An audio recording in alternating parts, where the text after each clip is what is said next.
And everyone, will go ahead and call this meeting to order. If you could all join me in the Pledge of Allegiance.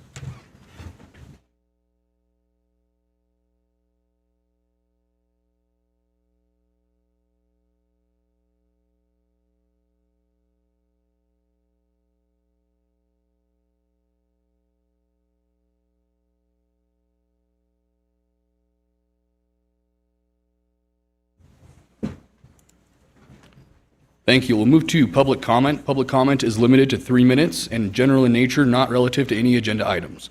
No action may be taken on matters under review under this item. Is there any public comment? Go ahead, come up here, and it's going to be the bottom red button, and if you could, spell your last name for the record.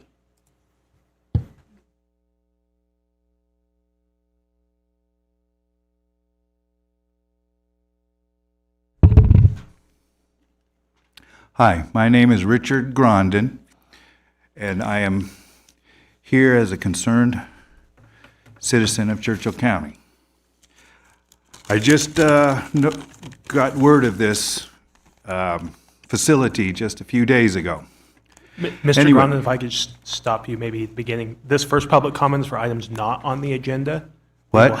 This first public comment is for items not on the agenda. We will have a public comment period for the item on the agenda, which is this facility. If All you right. have an item, if you I have something misunderstood. other than, Okay, I misunderstood what you said. Yeah, no problem. So Sorry. yeah, this is just general public comment, nothing related to the agenda. No action can be taken on these items. So is there any other public comment? Okay, we'll move on to verification of the posting of the agenda, please. Pam Moore, for the record, the agenda was posted on April 10th between the hours 1 and 5 at the locations listed on the agenda in accordance with statutes. Thank you, Pam. Can I have consideration and possible action approval of this agenda as submitted? Do I have a motion? Mr. Chair, I move to approve this agenda as submitted. Mr. Chair, I second the motion. It's been moved and seconded. All those in favor, please say aye. Aye. Aye. Aye, motion carries. Our first appointment, 6A, consideration and possible action, appeals filed by Honey Gibbons, Carolyn Kendrick Hevern, and Bernadette Frankie related to the issuance of a special use permit issued to NNV Investments LLC for outside storage of hazardous materials and an explosion combustion testing facility for property located on Bengal Road, APN number 007-071-79, consisting of 438.42 acres in the industrial zoning district, whereby the applicant proposes an outside battery storage yard and battery testing facility. With that, I'll turn it over to ADA Joe Sanford for a briefing on how this is going to go down. thank you, Mr. Chair. Again, this is Joe Sanford for the record. Because this is an important process and there are a great number of people here who may not know, I want to go over exactly how today's process will go. We will start with a swearing in of all witnesses or anyone who thinks they may be presenting testimony today. After that, Public Works and Planning Department will provide a description of the project, their review, and conditions of approval that they've recommended. Then we'll have a presentation of each of the 3 appeals. They'll have the opportunity to present any evidence or statements they would like to make. The commission may ask questions of anyone who is presenting evidence on behalf of the appellants. For no other reason, we'll be doing those appeals in order in which they were filed. And so that will be the Honey Gibbons appeal, the Kendrick Hevern appeal, and then the Frankie appeal. Following presentation of each of the appeals, Redwood Materials or the applicant will have the opportunity to present a rebuttal statement and any evidence they wish to present. After that, the commission will have an opportunity to discuss anything that has been presented, and they will call for public comment. That public comment will again be limited to 3 minutes. I would ask that any public comment be directed to the commission instead of to the applicant directly. The commission will ask any questions that it feels is appropriate. Please be respectful to anyone in attendance and all viewpoints. Clapping, stomping, booing, or hissing at anyone who's making public comment is prohibited. After public comment and any communication that occurs, the commission will take its vote. If you have any questions, I'd be happy to answer, Mr. Chair. Thank you, Joe. Is there any questions for him on that process? None for me.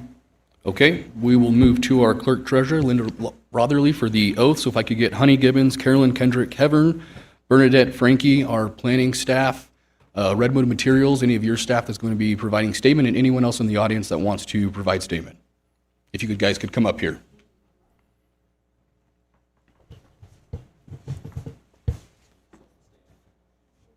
Are you guys oathing too?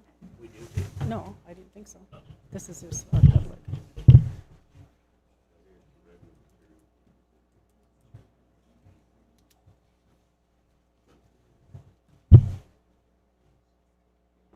Okay, I'd like you all to raise your right hand. Do you solemnly swear and affirm that the testimony you are about to give in the matter now pending before this commission shall be the truth, the whole truth, and nothing but the truth, so help you God, or under the pains and penalties of perjury? Okay, I'd like each and every one of you, state your name. Don Tatro. Bradley Mayhew. Josh Gubkin. Kurt Gross.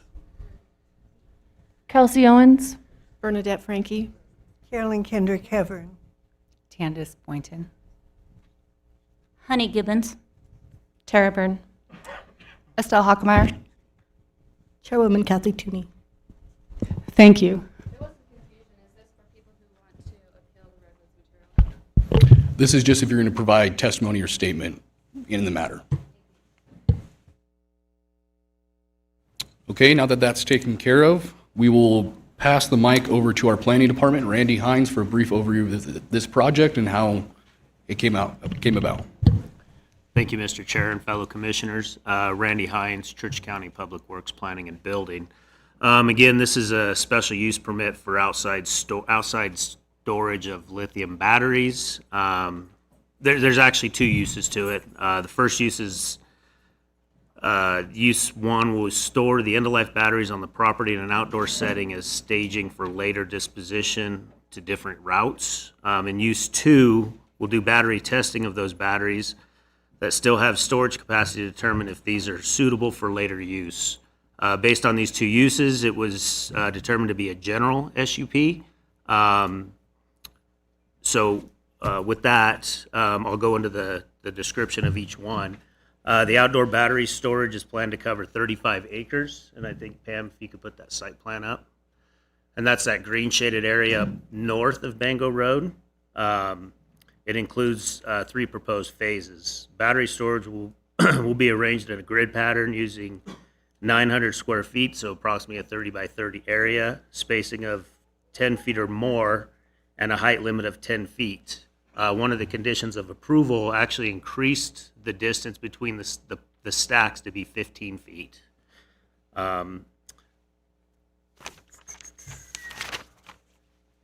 storage yard will be fenced, including security measures such as gates, electronic surveillance, etc. The R&D battery testing facility, which is the pinkish area to the south, it's a 2.5 acres area on the south side of Bango Road. This R&D center will test the batteries for safety and other uses. The application indicates that the R&D center will be a bit over 2.5 acres located south of Bango Road. The testing area consists of a 75 by 75 concrete pad that is enclosed by block walls except for the access opening. The application text also describes a second area of similar size as a future phase, and a site plan shows a third phase. The application indicates that the R&D site operation hours will be a few days a month between 6 a.m. and 6 p.m. There were some conditions of approval that were presented to the Planning Commission. I wanted to go over a few of these just to put them on record. Expansion of the operation with phases may require additional facilities. Nighttime operations are not authorized and require a new SUP if they're proposed at a later date. Before operations begin, the applicant shall prepare an emergency management and response plan to the satisfaction of the Church County Fire Marshal. The applicant shall continue to follow all requirements set forth by the Fire Marshal. This will include any future codes that are adopted by Churchill County that may have to have some revisions or improvements to the site to I guess what's the word I'm looking for? To follow code, right? So those will be set forth by the Fire Marshal. Before storing or testing a battery to begin, a pollution prevention plan that is acceptable to the director shall be prepared by a professional with stormwater management expertise that documents the adequacy of control measures for pollution generated by exploded or burned batteries. This plan may be incorporated into other similar permits or submitted separately. This plan shall include stormwater facilities for the testing area that can be implemented for the 3 phases, and control measures for pollution runoff generated by fires in the battery storage area that will prevent pollution from entering ravines and leaving the site that can be implemented for the 3 phases. The facility must participate in future Bango Road improvements that are organized by the county in coordination with other industrial users of the land. Development on the property shall protect ravines from disturbance and shall avoid wetlands. The applicant shall provide documentation of meeting state and federal agency permits and requirements, including but not limited to Nevada Division of Environmental Protection, Bureau of Air Pollution, permits or exemption letters for dust control and air chemical emissions, etc. Nevada Division of Environmental Protection, Bureau of Safe Drinking Water, permits or exemption letters for stormwater control, industrial pollution prevention, etc. It was added that a minimum of 2 people shall be present on site at all times for potential fire remediation, and operations of the business shall be conducted in a manner that does not create a nuisance, public or private, under the Nevada law or Churchill County Code. With that, I can answer any questions. Is there any questions or comments for Randy from board or staff? Okay, anything else you guys wanted to add? Not at this time. Okay, we'll move to our first appellant, Honey Gibbons. If you could come forth and use the microphone, spell your last name just for the record.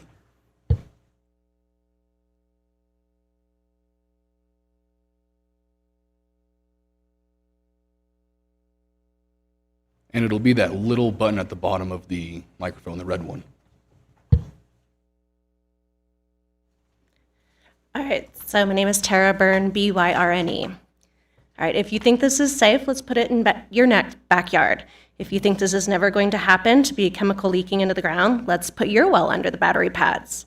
You are putting potential lithium bombs next to potential lithium oil refinery bombs.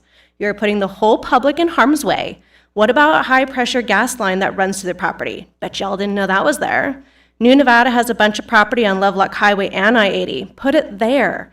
All the truck accidents with all these lithium batteries in DOT-approved packaging exploding and catching fire. Let's catch one in front of your house on fire.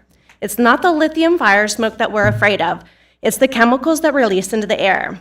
Are they compatible with the emissions that Safety Clean is emitting? What happens when unloading batteries next to oil tankers on the railroad tracks and the battery explodes? Let's think, is that going to be another Moss Landing? If it's not, what happens? And when it happens, it's going to be the inevitable. It will happen. It's just going to happen. Make a wise decision. Don't put this into our future. It will haunt you.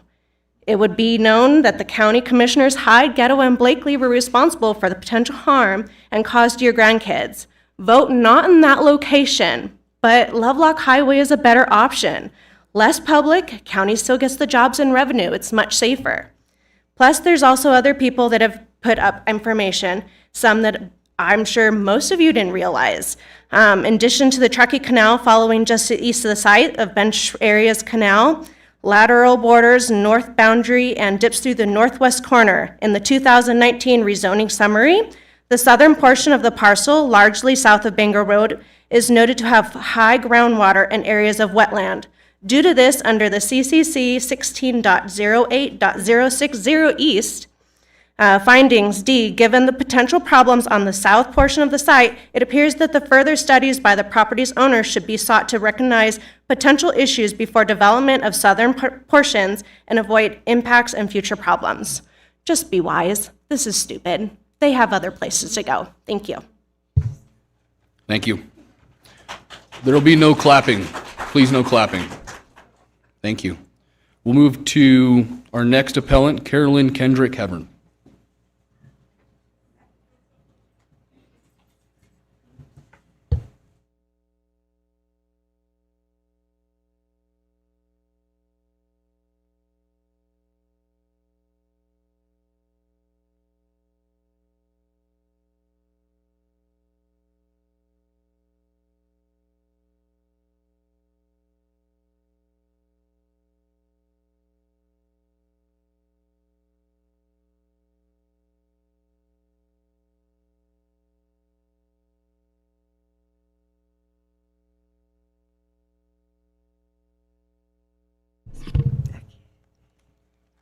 Honorable Commissioners, my name is Carolyn Kendrick Hevern, also known as Sally Hevern.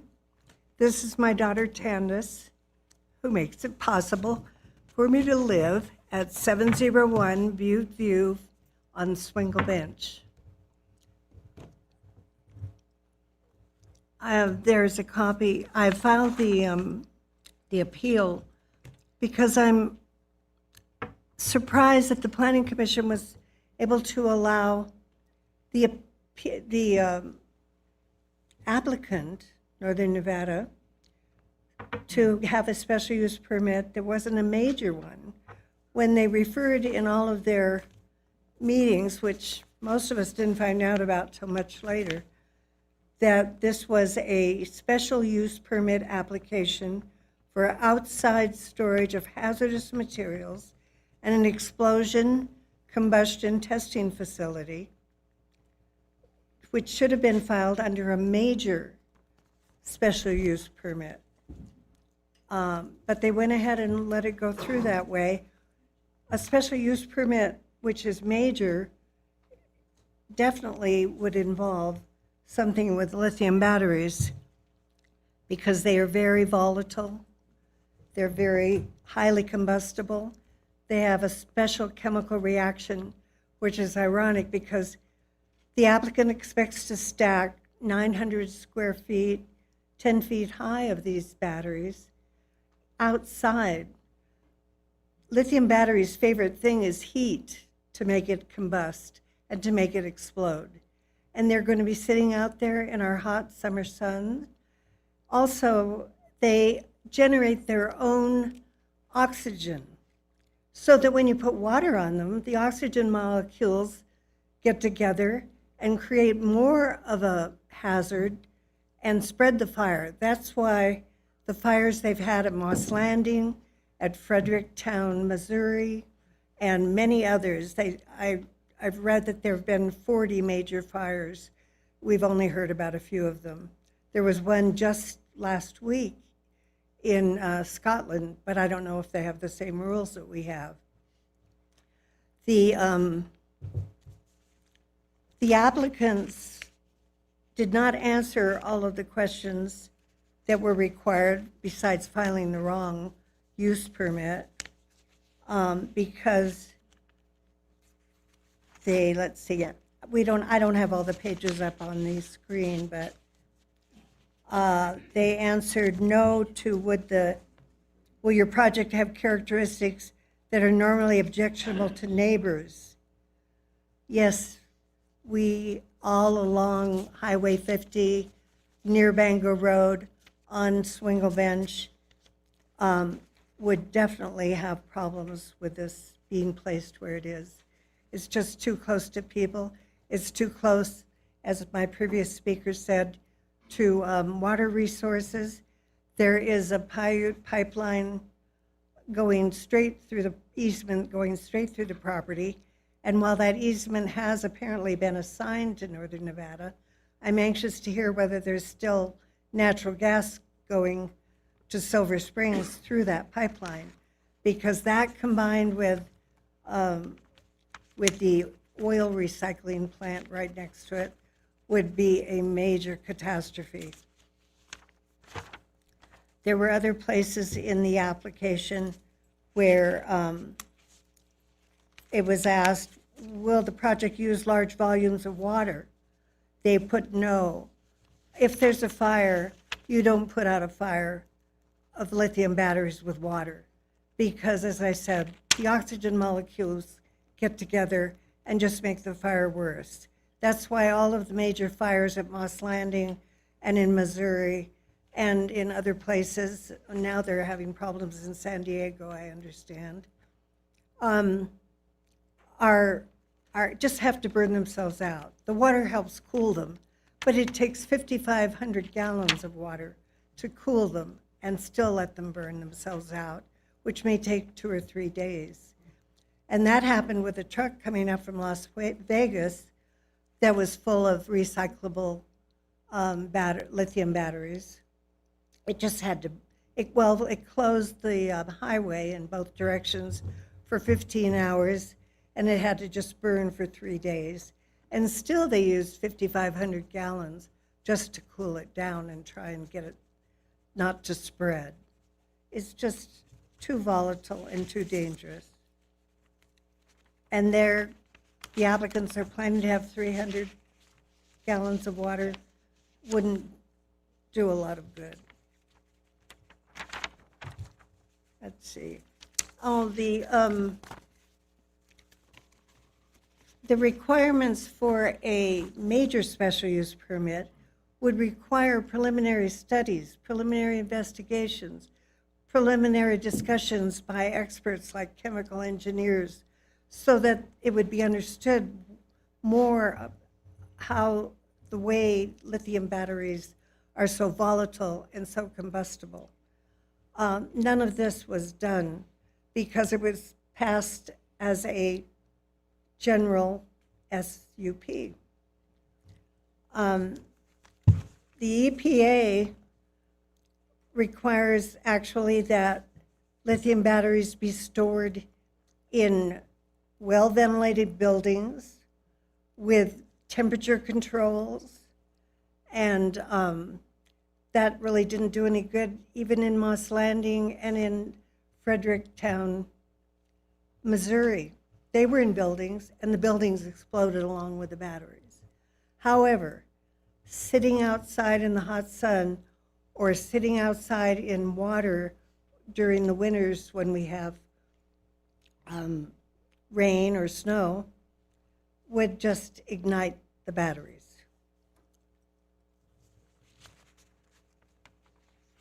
The EPA would require what's called an RCRA permit for these applicants to store these batteries. First of all, they wouldn't let them be in stacks outside.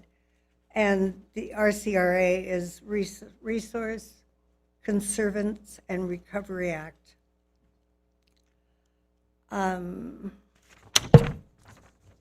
Go ahead, Pam, and let's see what else I have on this thumb drive.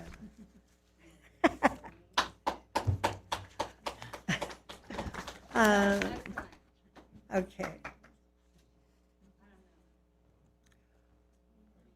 Oh.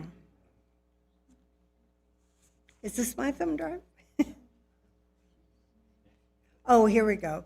This is, I believe, the Moss Landing explosion. This particular fire all night long, we saw this fire grow to an intensity, and I am happy to announce that at this point, most of that fire has gone out. I think this is best be described as a worst case scenario of a disaster that's happened here. Nobody predicted anything on this line, and this is really a lot more than just a fire. It's really a wake-up call for this industry, and if we're going to be moving ahead with sustainable energy, we need to have safe battery systems in place.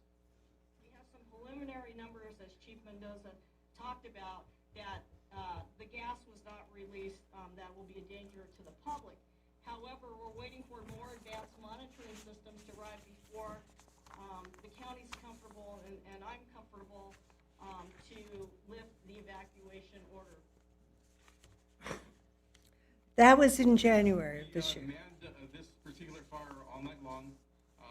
We saw this fire grow to an intensity, and I am happy to announce that at this point, most of that fire has gone out. I think this is Can you? Best be described as a worst case scenario. Okay. That Moss Landing fire they thought was out, reignited all by itself in February, a month later. Okay, this one I believe is Fredericktown, Missouri.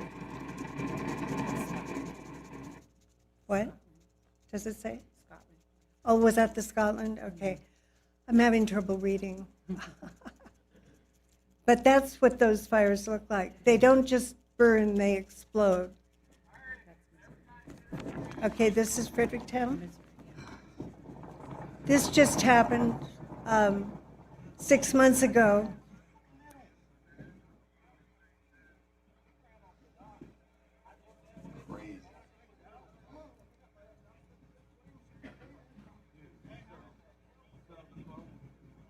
And I just saw a video today that now they found thousands of fish in their local reservoirs are dead, floating on top.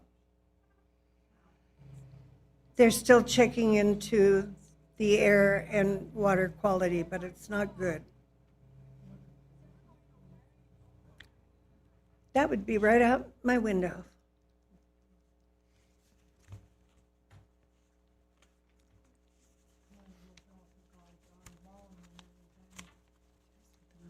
What? I think that's, okay, I've discussed the chemistry. Anyway, I'm hoping that your honorable commissioners see that this should be sure very researched, allow experts to let you know exactly what to expect when you put this in the middle of people and water resources, which have already been discussed. We've got the Truckee Canal and Lake Lahontan and the Carson River. It would affect irrigation of all the way into Fallon of crops. Out on the bench, Marie Duncan irrigates every season 117 acres for her livestock. That would be affected by the Truckee Canal and Lake Lahontan. Lake Lahontan is also used for recreation. It's our closest recreation.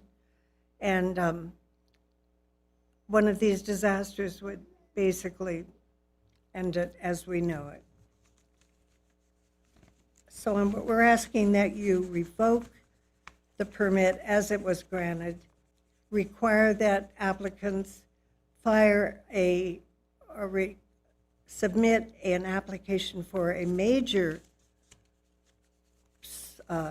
permit, and hopefully mandate, but you probably won't, that they try to find another place to put this project. I totally agree, we need to recycle these batteries, but they shouldn't be in an area with a high population with soil and air and water concerns. And Northern Nevada, there was a map in my thumb drive that I didn't see, but it shows that Northern Nevada owns a lot of property in Churchill County. So the county would not have to lose out on, keep going. Okay, that shows the pipeline, what you just passed. That's the pipeline, goes right through the property with natural gas. Northern Nevada owns all those places that are red dots. Those are properties owned by Northern Nevada and could be used for storage that would be much farther away from people, their property, their water, their soil, their air. So we're asking that you please revoke this permit and send it back for more preliminary review before the Planning Commission reconsiders it. Thank you. Thank you, Ms. Evern. We'll now have Bernadette Frankie come up.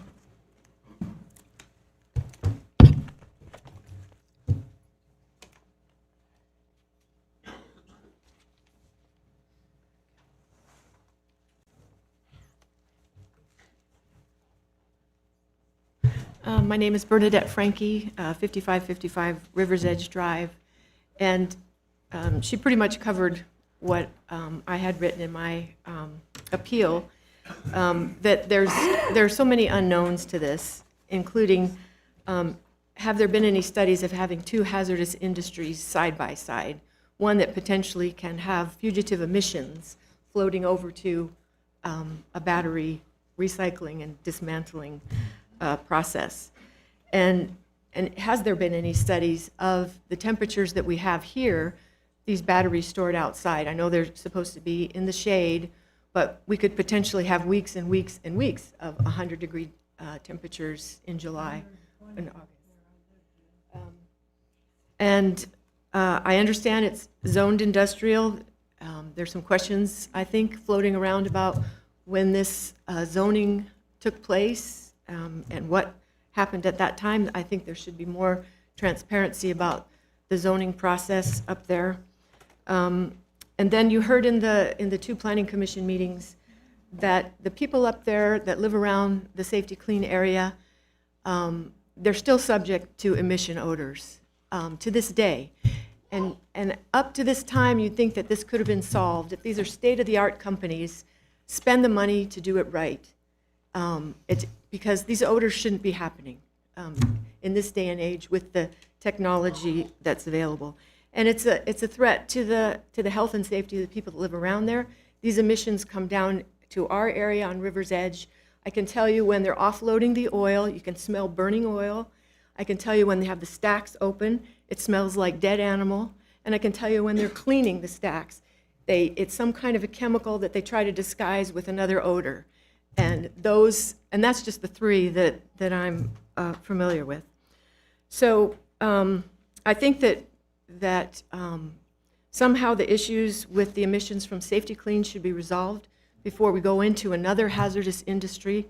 Not to say that recycling isn't necessary, it's just pick a location. And I'm not even so sure the Lovelock Highway, I mean, the wind blows north from there, needs to be way away from populations. And I believe they said part of their phase is experimental, another reason for a very isolated area. Experiment all you want where it doesn't impact any residents. And it didn't come through, but I had included some images from the 2010 Desert Research Institute study that was commissioned by Churchill County to study, when it was Bango oil, of the wind flow of emissions. And they triangulated the dates and times that people who live there called and said, we smell an odor, with wind data. They put a weather station there. And so they could plot that these emissions followed the wind flow down along the river corridor and onward. So that was my concerns. And also I just feel like, especially the people that live up there, they paid their dues already with having a sort of industry come in that wasn't prepared to do it right from the get-go. It's improving, but like I say, the technology is there to do it right. Because sometimes when complaints are given, all of a sudden those emissions go away for a while, but then it comes back again. So I just hope you'll consider a different location that's way away from any populations, even a small population. And what kind of future do we want to leave this little girl that was right next to me? She's going to grow up here. What kind of air do you want her to breathe? Thank you. Thank you. I'd now like to have Redwood Materials come up and give your guys' presentation.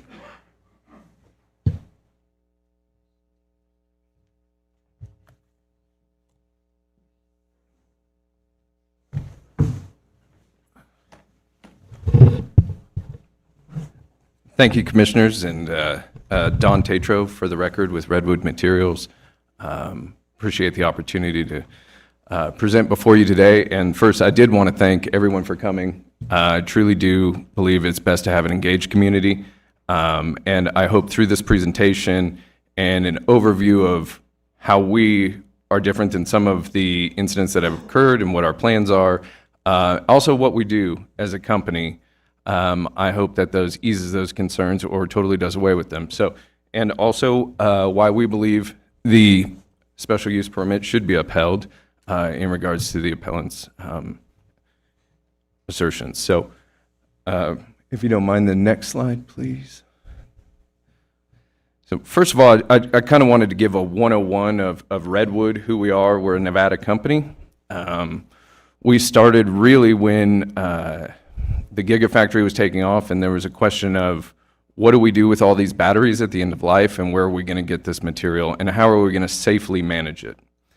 And so that was sort of the birth of Redwood Materials, and our whole goal throughout the entire company has been, how do we safely manage this? How do we ensure they don't go to landfills? I'm sure as many people are aware, you know, if we counted up the amount of lithium batteries in this room, it's hundreds, if not thousands, that we're using on a day-to-day basis. How do we keep those out of landfills? I know prior to working for Redwood, I was guilty. I threw away things that I didn't even realize were a lithium battery. And, you know, if we're concerned about groundwater, if we're concerned about these things, we should be trying to keep them out of landfills. And that's Redwood's mission, is how do we keep these things in a circular economy? How do we reduce our dependency on foreign nations for this material? And how do we secure, you know, Nevada and the country's energy future? And so that's how Redwood was founded here in Nevada. Next slide, please. I think this is my why for Redwood when I was looking at the company and why I work for them. This is the current map, the 50,000-mile trek, your lithium for your iPhone or your vehicle or your tools, whatever it is. This is the track that it goes on around the world. We hear a lot about Nevada's lithium loop and how we're going to advance that. But really, Redwood set out to erase these one line at a time, to bring this onshore, to create Nevada jobs, to create U.S. jobs, to improve our manufacturing, and also to keep this material here in the United States as we continue to increase the use of these batteries. Next slide. Thanks.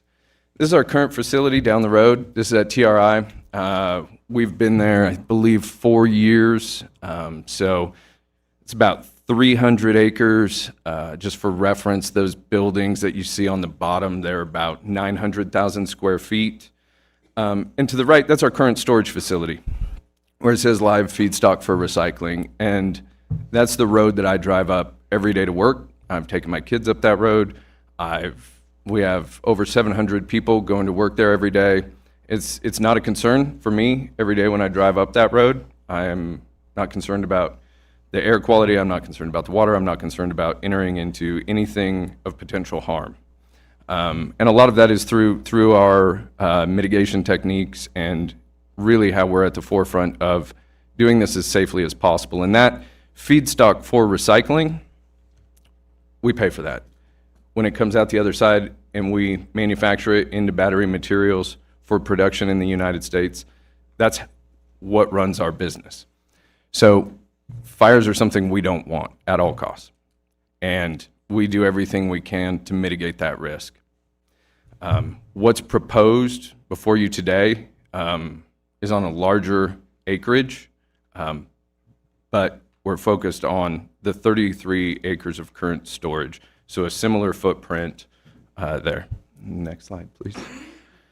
These are some of our partners. These are companies that we're working with all over the country, and we're receiving their batteries. It's part of the reason why we need more storage. So we are grabbing that and then either applying it to a Second Life application or attempting to or looking into that, or we are recycling it. And we aren't doing those operations at this facility, or proposed facility, if you will. That is currently at TRI, and we've been doing that for several years. Next slide.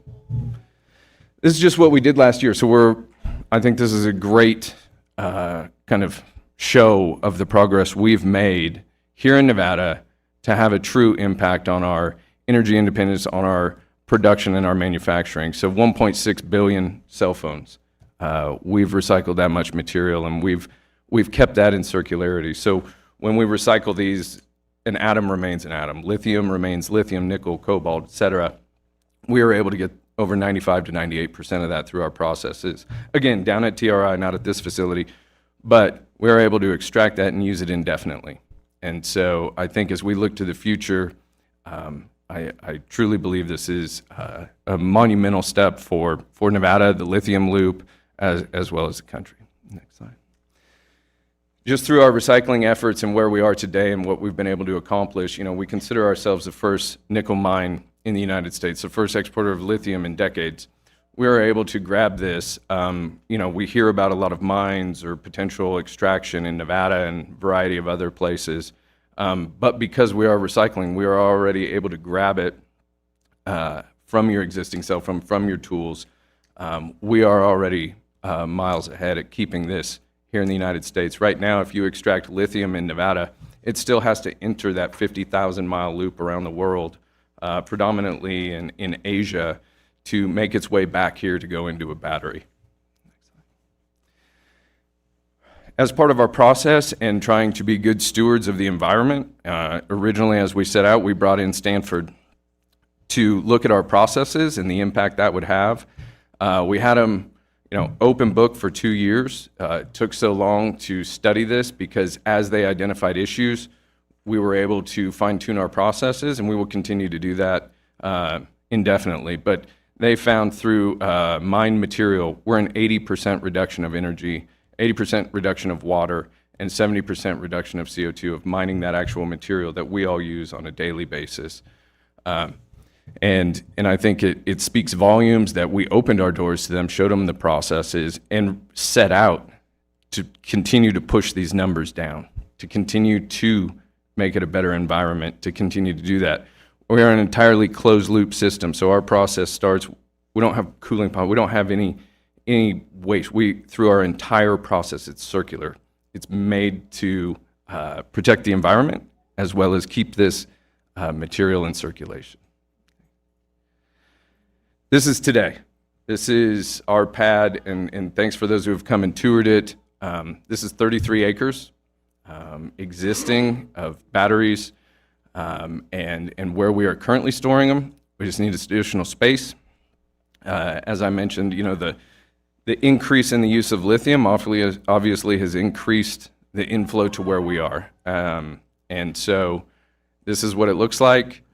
You can see that road again that I mentioned. That's where I drive to work. Brad and my colleagues, we all drive to work,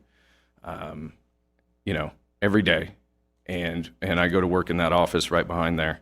So I think it's just good to have a real world example of what we're doing and how it operates and what we intend to have. And this is, I also think that the community here and church, through our learnings of setting this up, this isn't version 1. This isn't our first dance. We have refined our techniques, we've refined our mitigation practices, our first responders, everything to lower the likelihood of what was presented earlier. And so we are continuously upgrading it. But this is, version 10, 20, whatever it is that we're proposing today. Thank you. And I'll turn it over to Brad for that.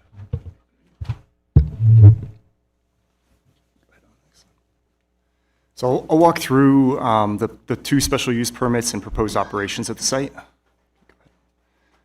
Just to familiarize the group with what we're talking about, there's 2 separate special use permits that were approved on March 24th.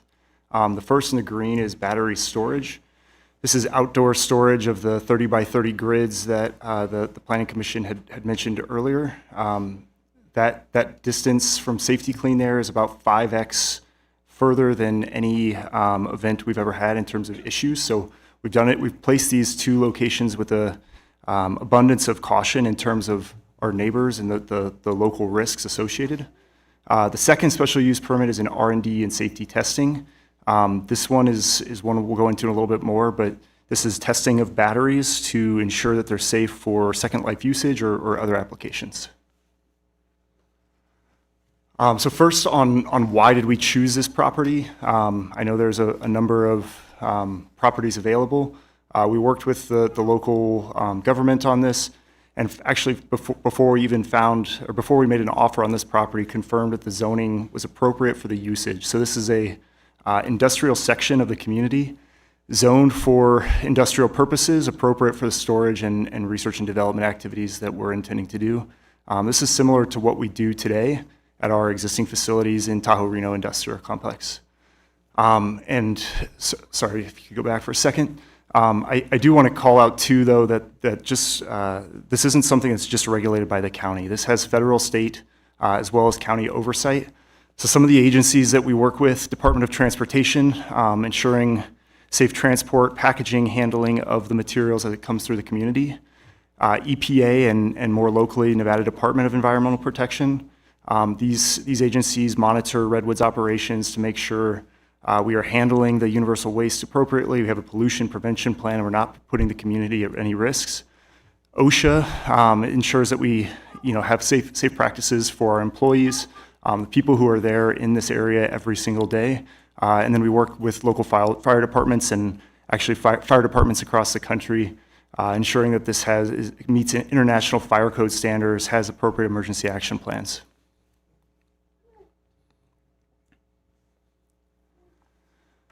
So first, I'll go into the R&D testing.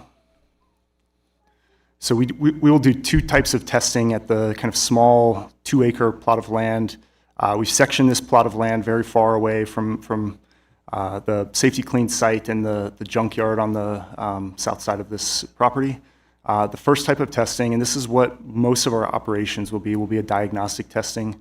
This is non-destructive. Really, we're checking the batteries to ensure they have high quality and reliability, and can be used for second life applications. The second area is probably what most people are kind of raised concerns based on the language in county code. This is our safety testing. This isn't something that we're kind of doing on our own. This is done at the direction or in partnerships with local fire marshals, first responders, and entities like the Underwriters Laboratory to make sure what kind of batteries we're putting back out there are safe and appropriate for the usage that we're talking about. This could be propagation testing or deflagration testing. And we've engineered the location to be really controlled on this. This isn't something where you'll see spread or anything of that nature. It's enclosed by concrete, large concrete blocks. Only access is for people to get in and out. Here's a visualization, and that road in the middle is Bango Road. So this is kind of on the northwest side of the property, looking out towards the battery storage facility. Second project that we'll talk about is the battery storage facility. So these are two separate special use permits that were approved. This is for ongoing storage of lithium-ion batteries. We described the grid storage in some detail, and I'll get into that a little bit more on the next slide. And then, one other comment before we jump is just, I know there's been some concerns raised about how does this look for the community. This is a rendering of what you would see from Highway 50, so not visible to the community, far off the road. Our property is 438 acres. Our storage that we've presented here is about 10% of that. So plenty of distance from Highway 50, plenty of distance from the community and neighbors. And so here's some examples of our current operations. Again, this is about 33 acres, so similar in size to what we're talking about here. We do store these batteries in accordance with International Fire Code 2024, which requires a 900 square foot grid storage requirement with spacing in between it. So the grids are spaced 10 foot on our current property.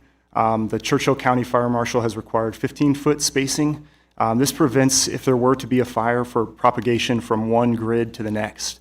We in our current operations have never seen a fire propagate from one of these to the next, and that's done purposefully. It's distance, it's protected, enables us to kind of come in, move other pallets away, access it with fire trucks, things of that nature to put it out quickly. The material comes to us and arrives in Department of Transportation approved packaging, and that's what we use for storage. This is safety rated testing, requires drop testing, things like that. That's kind of what we believe is the safest method to store this. And again, we have spacing and fire lanes, as you can see there on the bottom right. So we would like to, address some of the concerns in the appeals, and really section this into kind of three areas.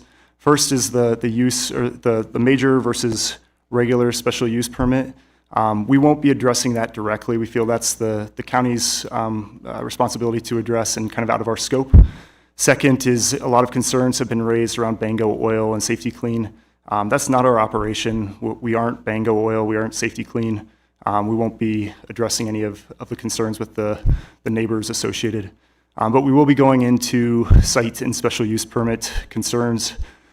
First, I'll address transportation and trucks going through the community. This is DOT regulated. There's oversight on this.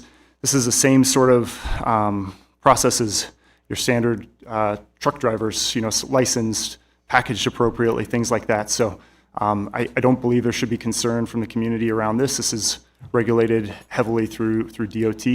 But we will go into detail on site-specific operations, specifically water contamination and explosion fire risks. So this is a depiction of the conceptual water runoff plan that we're working on with County and the Planning Commission. We have a detention and containment pond at the southeast side of the storage facility that you can see here. On the bottom, there's a small picture. This is where this resides in the entire property. So again, this is about 10%. This is blown up very big, but this is about 10% of the 438 acres, again, distanced from Highway 50 and the other neighbors.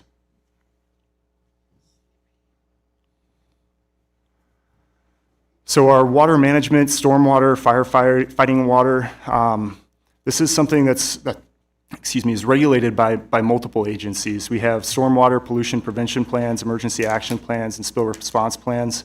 This is things we work on with the EPA, INDEP as well, to make sure that our facilities and the materials that we're handling don't pose a risk to the public.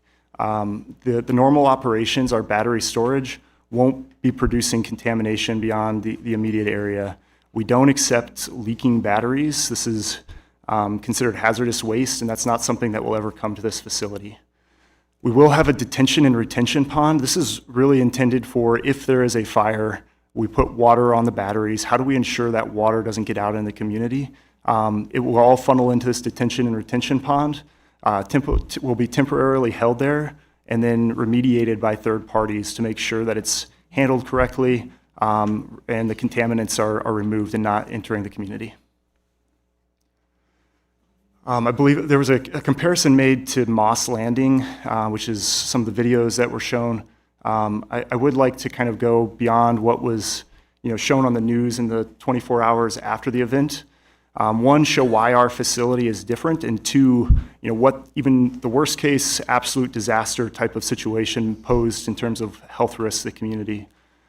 So first, this is very different storage strategy than all of the videos that were shown previously. This isn't indoor storage where you risk kind of fires between rooms and buildings and the entire building has risk. We have separation, we have fire lanes to access things. More than anything though, the energy density is much different. So each grid represents about 1% of the energy density that you saw at Moss Landing. We've never seen fires go from grid to grid because of our 10-foot separation. And again, Churchill County is requiring even greater separation than what's required by fire code. This is a very different order of magnitude from what was presented earlier. US EPA, Cal EPA, California Department of Public Health, and then Monterey Health Department have all done studies after the Moss Landing fire and showed that there was no risk to public health despite the orders that were placed out of an abundance of caution within the 24 hours after the fire.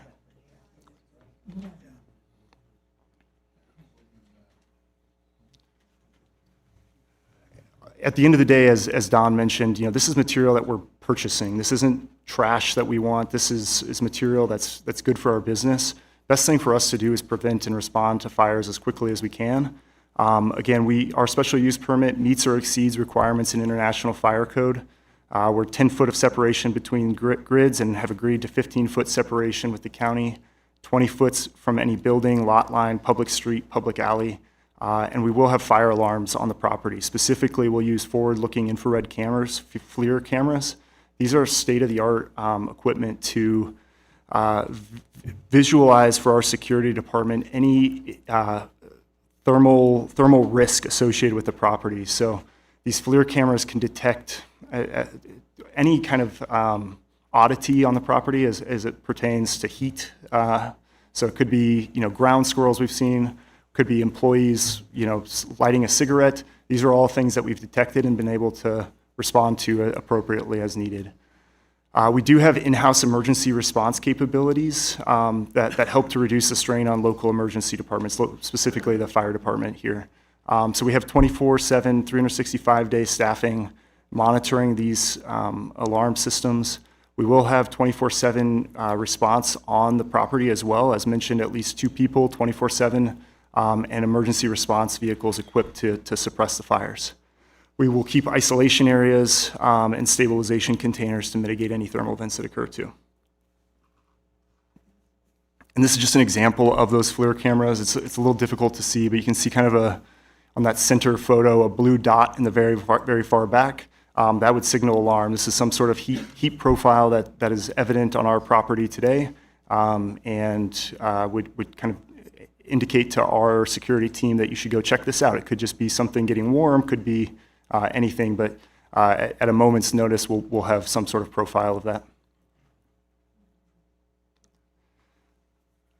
In the event of a fire, I know there's some concerns around what does this mean to the neighbors and what does this mean for air quality or water quality. This isn't just Redwood Materials kind of off on an island figuring out how to do this on our own. This is something that the EPA and specifically Nevada Department of Environmental Protection is responsible for ensuring that we do things the right way. We obviously care a lot about that and want to make sure we do things, be good neighbors, be good members of the community. But INDEP is a regulatory body who makes sure that when we have a reportable event, we're handling the contamination, remediating the soil, ensuring that this doesn't get out in the community. And we'll work with third parties to remediate the contamination and work with INDEP to make sure that it's safe for the local population.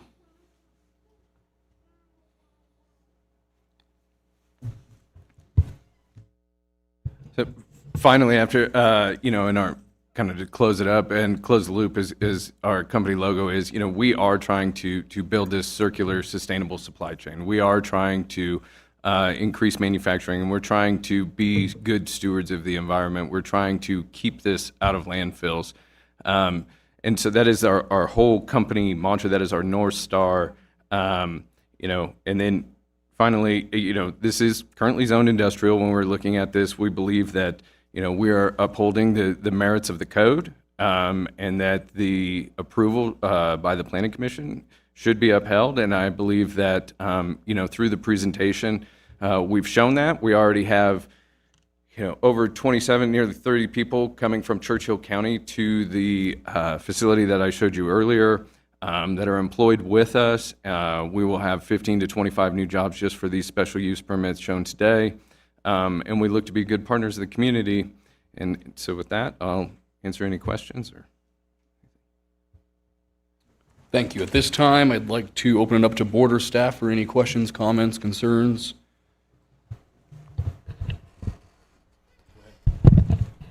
I got a whole bunch. So we want to take turns, or you just want me to rapid fire? Rapid fire, go for it. Okay. So I want to go back to how a major versus a general works. When they said that you agreed it would be a general or agreed that they would meet the requirements, did you know exactly what they were storing? 'Cause Yeah, it says so- storage. Yes. So, again, the administrative portions of a major and a general SUP are the same, right? We have pre-application meetings. We had 2 pre-application meetings with Redwood Materials. We actually had 1 meeting before we had that with management staff. We notified all departments within the county as well, and we do that for both major and general SUPs. We notified outside agencies, right? Just like we would for either a general or major SUP. The one thing that, there's a few things that distinguish the major SUP as being large-scale developments, cover sections of land, right? This doesn't cover sections of land. This portion of the project covers 37 acres. So again, it's a moderate it's a moderate area, right? The other two things are energy production. Again, this is an energy production, and manufacturing. Again, we're not manufacturing anything, we're storing. So that's kind of how we determine the general SUP versus the major SUP. So I guess what would trigger a major environmental-wise?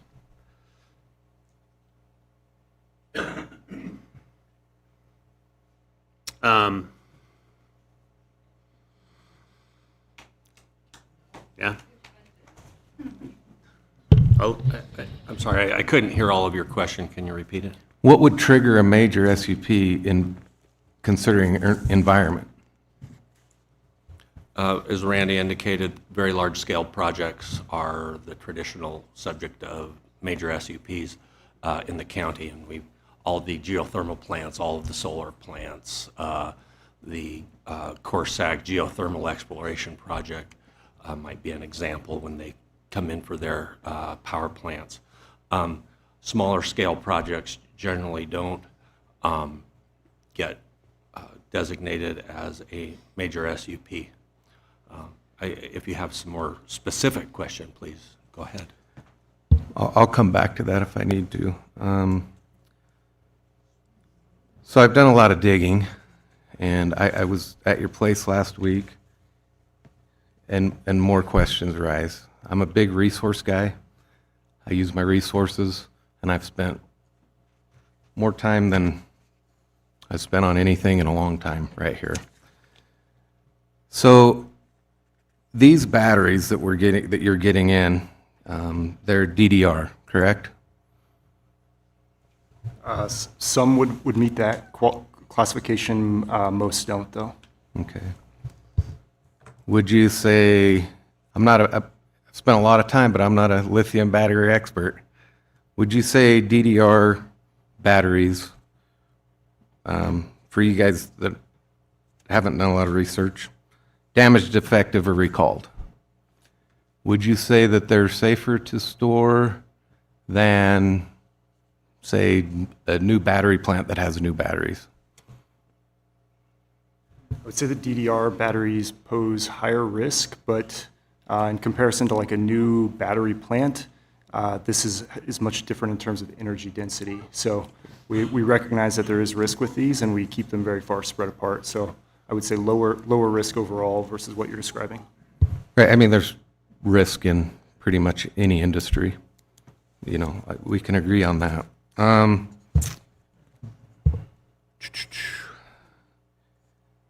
So you're moving the batteries off of where they're at, correct? In Story County. That's correct. And you said you were going to expand, but you're moving those off here, same size, right? 33 acres. So are you looking to expand for more storage here? I would say both. Ultimately, you know, we will recycle all that material, so there's potential that we're just drawing that down and could move it here, or new shipments could come here. It's a variety of sources. So on my tour that you said that 3 months, 33 acres of batteries you guys recycle in a 3-month period, can only keep them for a year. Who keeps track of that? We do, and we have to report that out. Okay. Good.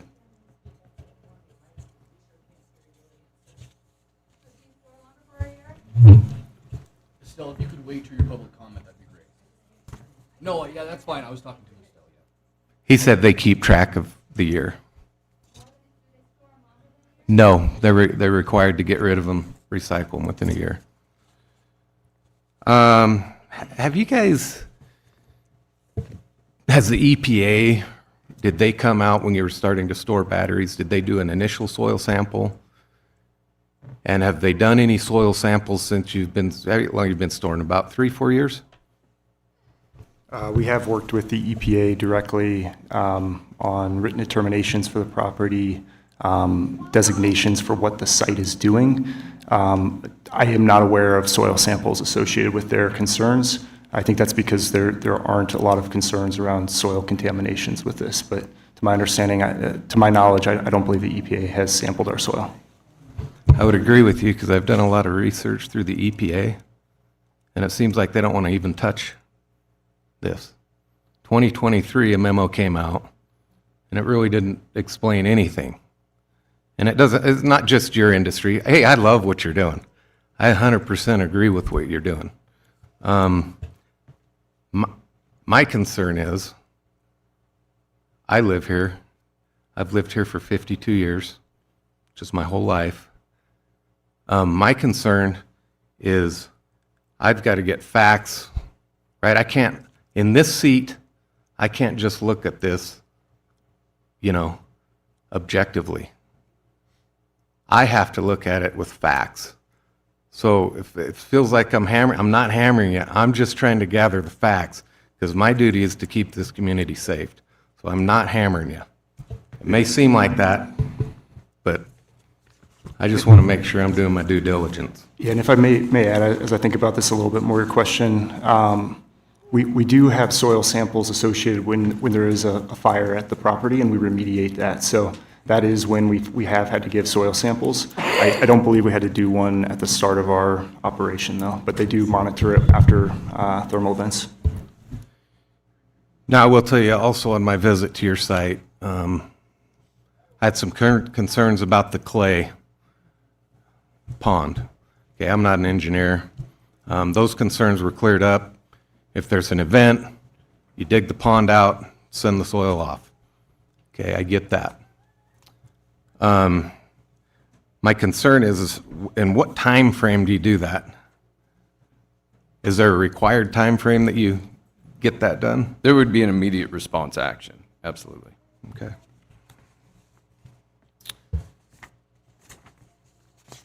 I got a lot of notes here, so bear with me. So thermal runaway. I've had to research thermal runaway. Didn't even know about thermal runaway. So correct me if I'm wrong. I mean, I'm just going to the internet researching. Mitsubishi did a report on thermal runaway. Read it, wish I could have printed everybody a copy. Thermal runaway happens, and one of the big causes is heat, correct? Yeah, it can be a variety of causes, but heat's... Heat, right? Yeah. And sometimes in those batteries, they create their own heat, is what I understand. And so one of the big contributors to that is ambient temperature. And where I'm going with this, everything I read says they should be stored as cool as possible. So when I look at where we're at with this, and and you guys have them covered. I mean, you got them covered with white. I'm sure the bottom's sealed. I didn't get to go all the way down there, but I don't know if you've been in that part of the desert in the summer, and we all know where they measure the heat is in the shade. So it can be 110, but how hot is it in the sun? Nobody really knows. It gets hot, Some might say hotter than the hubs of hell. That's always been one of my concerns, and I brought that concern up to you. Can you just address that concern? Yeah, we've we put thermometers on some of our batteries, measure temperature throughout our facility, understand where it is. Where there are issues with lithium-ion batteries in terms of temperatures, around 175 degrees Fahrenheit. So I don't think this is something that should be pertinent to the local area. Where there could be issues with this is like if it's contained within a metal container, and sort of like how your car heats up to that same level and can, sorts of issues with that. We have process in place to mitigate, keep heat off of those metal containers, things like that, but the ambient temperature in the area won't get to 170 degrees. Because they say to store them at between 50 and 80. Again, not an expert, just putting it out there.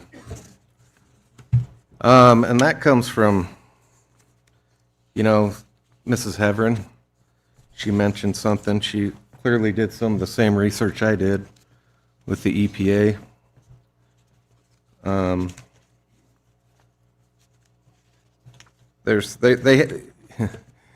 you know, they're pretty good at dancing around it, right? They're pretty good at recommendations. OSHA doesn't even have a standard. I mean, they'll get you under the general duty clause like they can always. And I know you guys are going to protect your workers, and that's what OSHA is designed to do. But secondarily, it can also help outsiders. Would you agree that lithium batteries, DDR lithium batteries, are hazardous waste? I think it also depends on what the DDR is. You can have a recalled battery that, say it was for a vehicle, and it didn't have the longevity, it didn't hold a charge. So there's a host of things. We'll call that retired. We'll go DDR. Yeah, that's fine. But then we do have a heightened level of oversight for anything that could have an issue. But a lot of those wouldn't be an issue for storage, but would be an issue for operation. Right. Just to clarify. And generally speaking, the EPA calls them a hazardous material. Yeah, hazardous material, yes, not a hazardous waste, which I think was like the first comment. It's not a hazardous waste. Well, actually, it's a universal waste. Exactly. So there's specific guidelines that have to be followed. What concerns me is I just asked you if the EPA has done any soil sampling out there, and if they've done, can you tell me anything that they've done to follow up with your initial permits or anything, air quality, anything? Well, through the EPA regulations, INDEP is required to promote that. And so for our facilities, say for our air quality permit and a variety of others, we're required to follow INDEP guidelines. And some of the INDEP guidelines, weren't clear enough because it is a new industry. So our environmental health and safety team has to work through, for one phase of our operation, 200+ pages of a written determination and requirements and reporting. We also have other phases along the way. If we did have a fire event, we are required then to sample the soil and prove that it's not contaminated through the third party, and INDEP does have to approve the closure of that issue.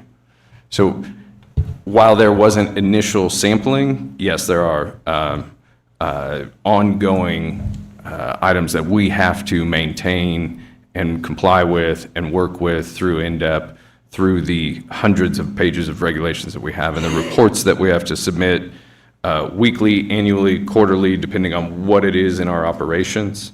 So I would say it doesn't feel like a light touch. And so they also have to, I know folks know this, but I'll just read it. So you have the federal EPA guideline or whatever that is the minimum requirement, and then INDEP has their requirement as well, and so they can add on to INDEP. So similar to fire code, when Churchill County adopts whatever, you have to adopt the minimum, and then you can go above and beyond that. In many cases, they do. But you don't want to be a minimum kind of company. No. So would it be fair to say you guys are trying to set the gold standard? Absolutely. We consider ourselves a leader in this, Okay. and we've worked with local jurisdictions, federal jurisdictions, first responders to improve processes to ensure that this isn't a hazard. As I mentioned before in my presentation, our whole company is designed to do the right thing. That's what started it, and that's what continues it, and that continues to be our North Star. And to make money. Well, we're a private business, and in order to do always this, to make- unless everyone wants to, when they purchase a lithium-ion battery, pay for the recycling, it's Sure. obviously. And maybe they should. Maybe we all should, right? Because this is new territory, right? So you guys want to set the gold standard. So we talked about I'm clearly not an engineer. I mean, it took me a lot of research to figure out what we're discussing.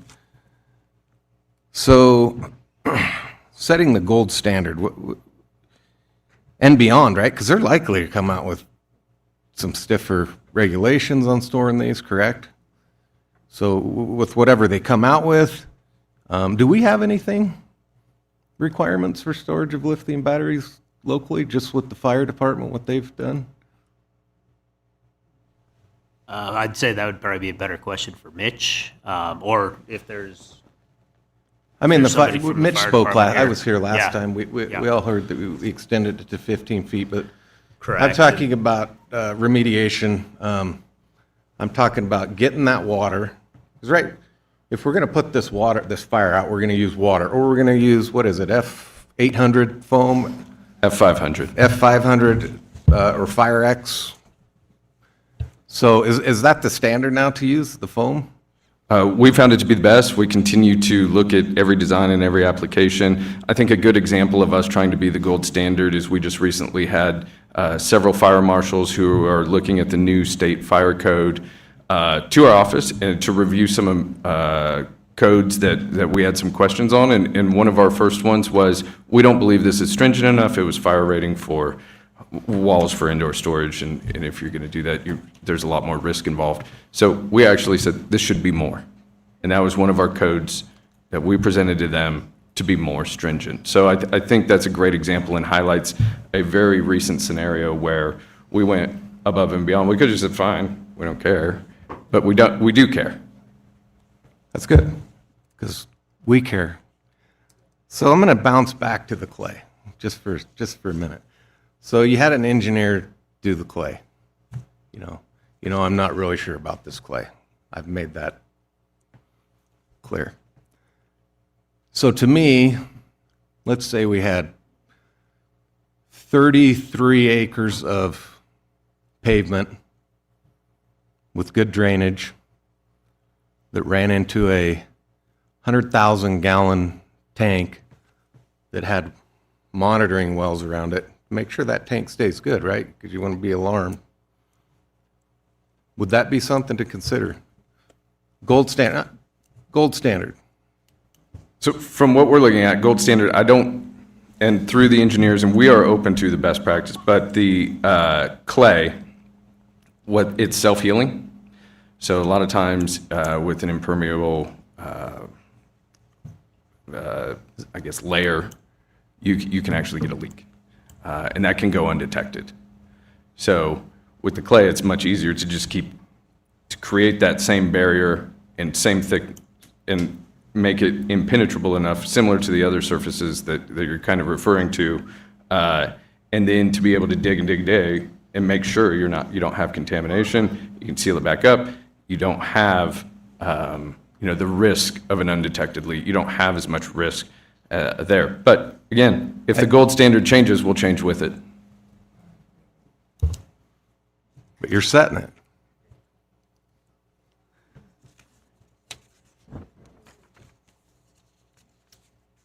Okay. Done with that one. No, done with that one. Done with that one. You're going to follow all the state, federal, and local requirements.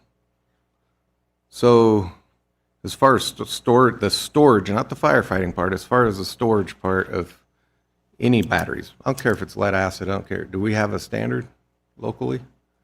We just follow the federal regulations. For storage, we don't just have for any the storage. requirements on top of federal, okay? No, sir.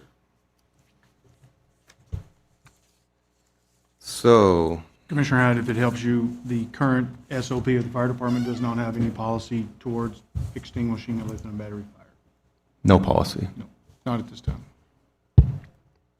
If I may, on that, I was put on the governor's committee to help address that and to help work with them and first responders on how best to approach a lithium fire. So they were leaning on us for our expertise, and we were trying to help them come up with, and did, for first responders. So since we're back to first responders, I'm going to let somebody go, but that might spark more questions. I spoke with some first responders. How many fires in the last, since you've been storing batteries, has the local fire department had to respond to, in your guesstimation? Because I have a guesstimation for pretty good guesstimation from the local fire department. I don't know the exact answer to that. I would probably say it's count it on your fingers. Both hands or one? I don't know for sure. I would guess probably one, to be honest. Okay. So he said, this gentleman said 20 plus. Now, he didn't provide a document, didn't ask for a document, just about how many? 20 plus. So when people say, is this a fair statement? It's not if, it's when. I mean, now, these fires, some of these could have been in early, right? Now you're 50.0 or 5.0 from the start, but is it just a matter of time? I believe there was only one, especially for the storage. So when you get to the processing, we've also had issues with, we had an equipment wired wrong, right? So I think you need to separate out. I'm just talking battery storage. Oh, I believe only one in March of 2024. Yeah, to answer your question, we will have fires on the property. Well, that's why we're like hyper focused on prevention, mitigation, things like that. I appreciate your honesty. Thank you. I'm going to go ahead. I've eaten up enough time. I'll go ahead and let the other commissioners. Okay, thank you, Matt. You want to go, Eric, or you'd like me to go? Whatever. Okay. So are you guys storing DDR batteries in Story County currently? We are. Okay, and how many thermal events do you think you have a year in Story County? How many DDR batteries? Is that the question? Thermal events for the whole entire storage facility itself. I don't know the answer to that off the top of my head. Okay, and then my next question was, how many battery storage facilities are there in Nevada? Not just your company, but other industrial-sized battery storage facilities? I don't know the answer to that either outside of our own facilities. Okay, and then my other question, I think, what was it? Bernadette, Frankie brought it up. Your explanation, or what other industries are around you inside of Trick currently? I don't know the answer to that. There's multiple, from data centers to warehouses to ammunition manufacturers. I don't have the whole list of all of them, but I believe there's, I'm guessing here, but about 40,000 people, I understand, go to work every day out there. Okay. And that might be at full build out, but that's what I heard. So there's a significant number of folks going. Okay, and then again, I'm not familiar with this whole entire process, but what kind of work with NDEP do you have to do? I mean, I know NDEP, I see letters from NDEP, we all see letters from NDEP about after the fact, but what do you do with NDEP before an event? So I believe just for what we're talking about here, for storage, and these, we have to be permitted, we have to have SWIP, we have to have those things in place. But just for storage, I believe that's it. And I could be wrong. If I can just add, INDEP monitors our operations, inspects our operations, audits our operations. So this isn't something where it's like one touch and we never see them again. We're in touch with them on a weekly basis at a minimum.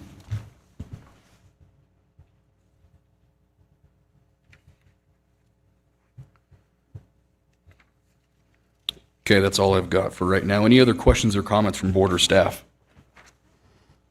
I guess it's my turn, Mr. Chairman. Commissioner Hyde did an excellent job.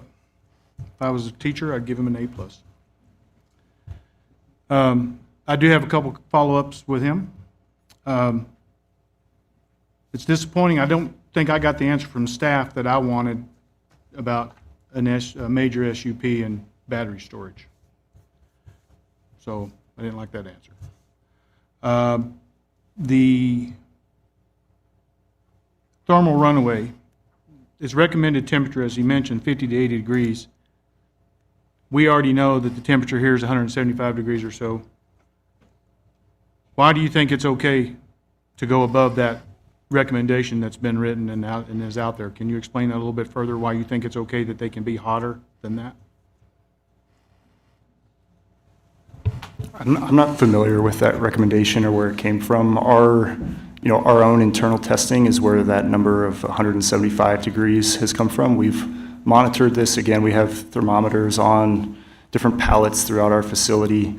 And yeah, 175 degrees is where you start to see thermal issues with batteries if they're stored in that sort of temperature. I'm not familiar with the other recommendation, though. I believe that recommendation came from the EPA standards, and they recommend them to be under cover as well. But go ahead and speak. Thank you. What I wanted to also thermal runaway, right? It's not all, it doesn't start a fire. So our intent is to look and see as it is heating up. So that's plan A, right? And then we have mitigation techniques around the site for that. So the first thing is to see something that's heating up through that FLIR detection we showed you, through the 24-hour watch, whatever it is. So it doesn't mean something's engulfed in flame. I just think that's important for the record to show that when we say thermal, that's heat, right? And so it's heating up, and that's when we want to immediately isolate and remove that battery from any other propagation happening. So that's game one. Okay, I'll say it one more time. Evidently, I'm not saying it correctly. The EPA recommends the ambient temperature of the stored product to be 50 to 80 degrees Fahrenheit and under cover. You're storing it outside, and you say it's okay to store it up to 175 degrees. Explain to me why that's okay, or give me literature that helps disprove this other theory, please. Or say you can't answer the question. I don't have literature with me to disprove this recommendation, but this is something we monitor and test and keep track of very closely. This is important for the health and safety of our own employees. Obviously, we care about the community and places where we are, but we don't want to put our employees at risk. So we're monitoring this. We're making sure this doesn't happen. That's where we came up with this. We've actually looked at data and done it ourselves. Okay, thank you. And you're saying a DDR battery is a damaged battery, correct? That's what it stands for: damaged, defective, or recalled. Okay. You previously said in your opening statement that damaged batteries they're packaged differently, but they would not come to this site. Did I understand that correctly? Hazardous waste will not come to this site. So damaged, defective, recalled batteries is terminology from Department of Transportation on safe handling and transport of it. Hazardous waste is something from the Environmental Protection Agency. That's where you see leaking batteries. There's four: corrosivity, toxicity, explosivity, and one other criteria that I can't remember off the top of my head that designate materials as hazardous waste. Hazardous waste won't be allowed at this site. So a hazardous waste is only something that's leaking. It can be damaged, but not leaking, and it's not considered hazardous waste. That's directionally correct, yes. At what period of time is it determined the batteries are leaking? Do they make it all the way to the storage site, and it's like, oh, that's leaking, we're not leaving it here? No, it's responsibility of the generator to make sure that it is designated as that before it gets here. We do checks on things as well to make sure that the generator of this material is designating it correctly when it arrives, but it should happen before it arrives to our facility. And then did you say that the batteries are packaged off-site and brought to the site? They're on a pallet, and they're in a steel container, and they're inside the steel container, and then they're wrapped. Are they sealed on top with a steel lid, and then packaged in white protective product? Or? Yeah, there are different transport standards, but depending on if it's a kind of standard battery, a damaged effective, recalled battery, et cetera. The temperature management, particularly I think your question is around the white, kind of to reflect the sun off of the steel containers and things like that. That happens at our facility. That's not a transport requirement. That's a requirement for safe storage. And so it doesn't have to be transported that way, but that is something we require when it gets to our facility to make sure that it's handled appropriately on the facility. So I'm trying to understand, the batteries come to you in a sealed steel container on a pallet, wrapped white, and then they just get unloaded and set on the ground. That's generally correct. Yeah, we work with our supply base. We have our own, we have kind of our own team, we call it a supplier industrialization team that works with suppliers, makes sure that they understand the regulations with DOT, uses real world examples with photos, In some instances, we provide packaging ourselves to the suppliers to make sure they have DOT-approved packaging. We're very kind of forward-leaning in our supply chain to make sure that when it arrives to us, it's in a safe condition. Okay, so if they're sealed like that and there's an event, then the people on staff have to cut the plastic away, remove the steel lid, and find the product that's causing the issue? Is that the procedure? Yeah, I think I get where your question is going. You're concerned around like off-gassing within a steel drum. Do I understand that correctly? I'm just trying to figure out how you've Yeah. got a thermal imager that says that something's hot in that box. The process is for a human to take the white plastic off, take the lid off, and find the product that's hot? Is that the process? No, not really. So I think number one, when the materials come, we make sure that there's a bung hole, we call it, on the steel drums to allow off-gassing in and out in case there is a thermal event where there isn't some sort of buildup of the gases. We put the white plastic on that as part of our receiving procedure to keep heat off of the material. If there is a thermal event, kind of our first procedure is to pull the pallet away from other pallets. So those FLIR cameras can show exactly which pallet it is. As you get closer, you can see where, potentially see where the heat is emanating from. Whoever's speaking, can you please respect the person that's speaking? Thank you. But then you pull the individual pallet that would be having a problem away from the other pallets to prevent propagation from one pallet to the other. That's why we have the fire lanes. That's why we have the separation there as well. But yeah, it is human beings with equipment, with proper safety handling equipment to move pallets away during a thermal event. Okay.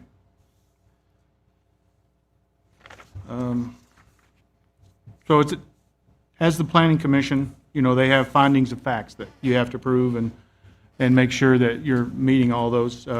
Finding number one, I agree, yes, that's the answer to that question. Number two, yes to that question. Number four is yes to that question because of the conditions. The concerns I have is question number three: the project will be constructed and operated in a manner that will not overburden public services and infrastructure. So I see that as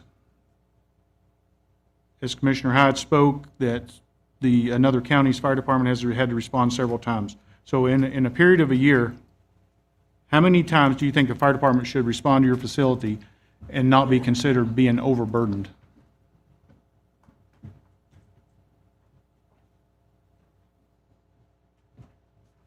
I don't know the answer to that question, but our goal is as few times as possible and hopefully none. You do understand our fire department is 100% volunteer fire department, Understood. and we are the best fire department in the nation. Understood as well. So that's a heavy concern for me, to overburden our fire department, because they're volunteers, and we're a small community.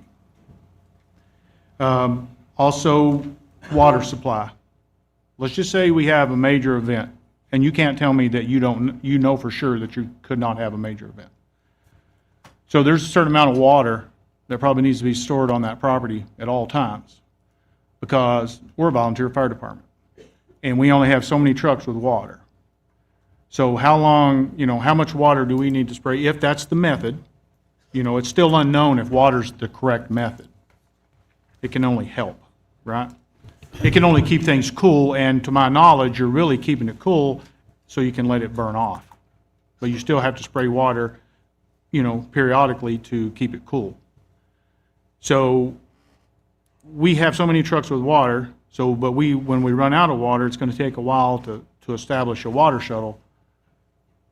So are you opposed to housing water on the property once permanent water is achieved, and prior to, like day one, have X amount of gallons of water on the facility?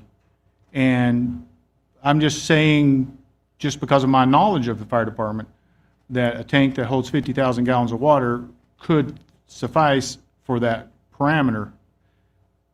How do you see that? Our permanent facilities will require us to have a well and an ongoing water supply. So that's something we've worked with the Planning Commission on. We're just fully supportive of that. I think the long story to your answer is We'll work with the fire department. We'll do what the best practices are. If more water is needed on the property, I think that's reasonable. We want to partner with the fire department to make sure this is a safe operation, and we're using best practices to support it. And I understand that. And I've been in situations through my career that we run out of water, and it wasn't a pleasant sight. And it got worse to where we no longer had control. So that's a huge concern of overburdening the public services by not having enough water readily available.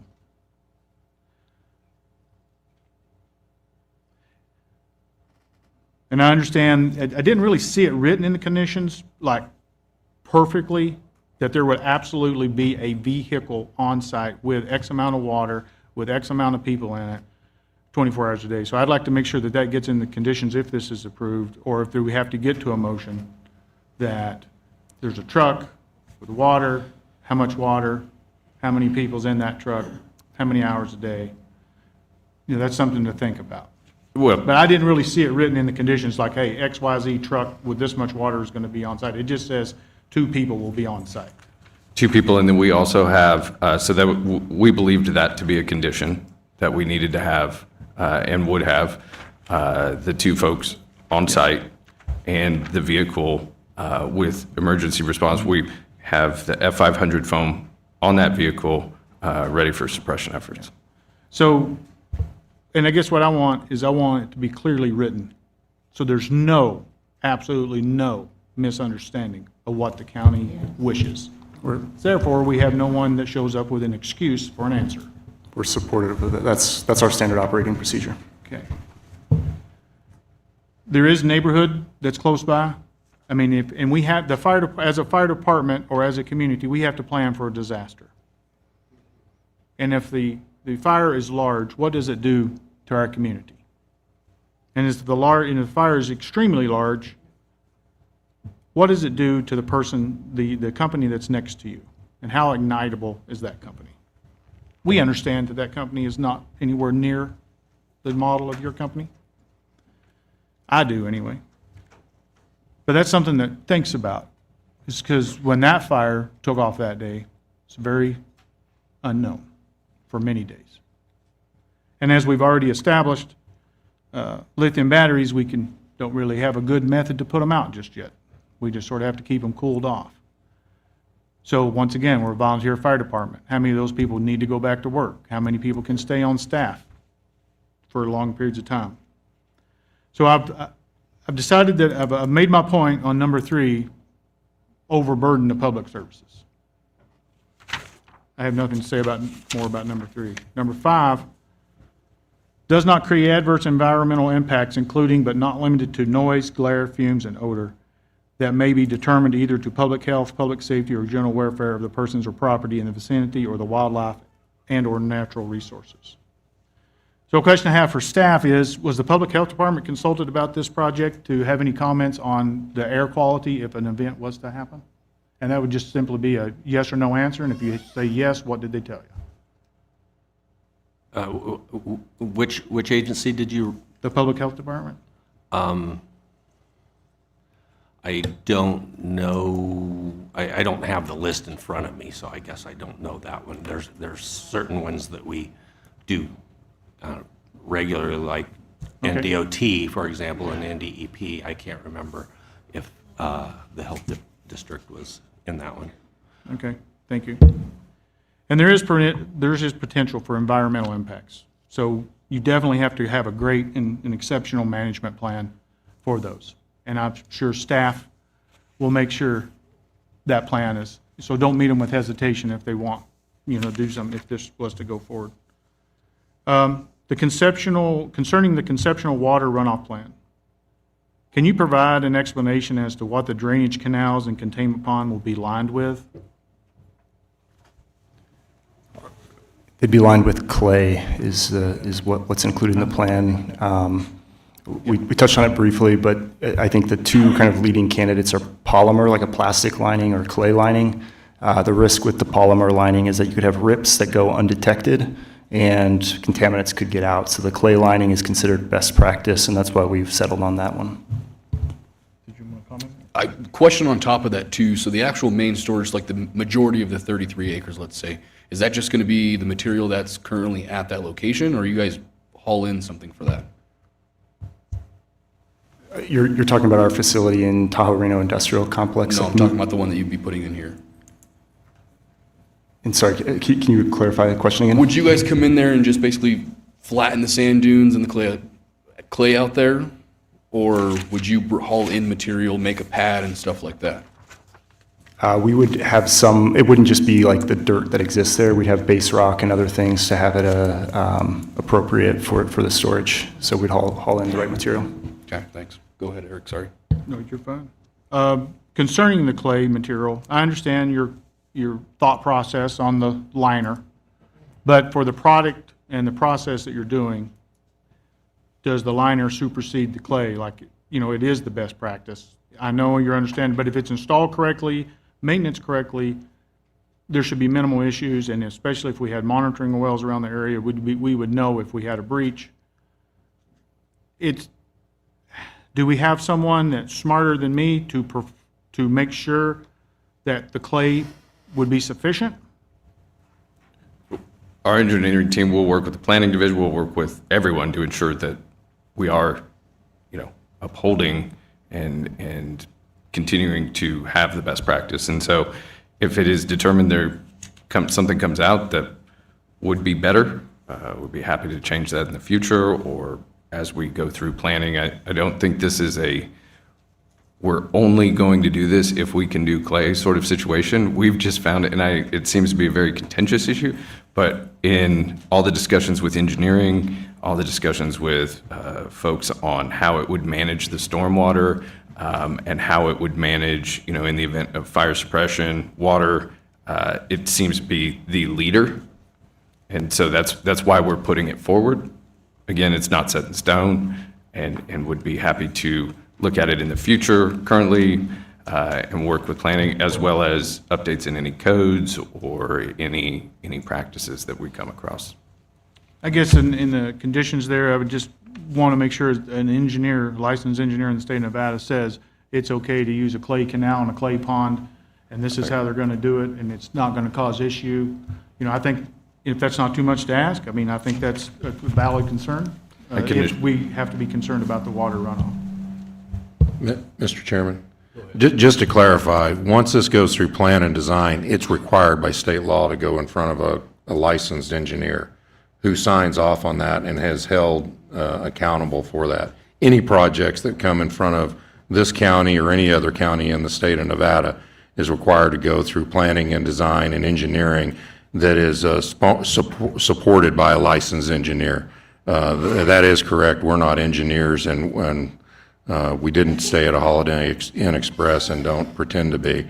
And that is the process as required by state law as well as I believe our county code.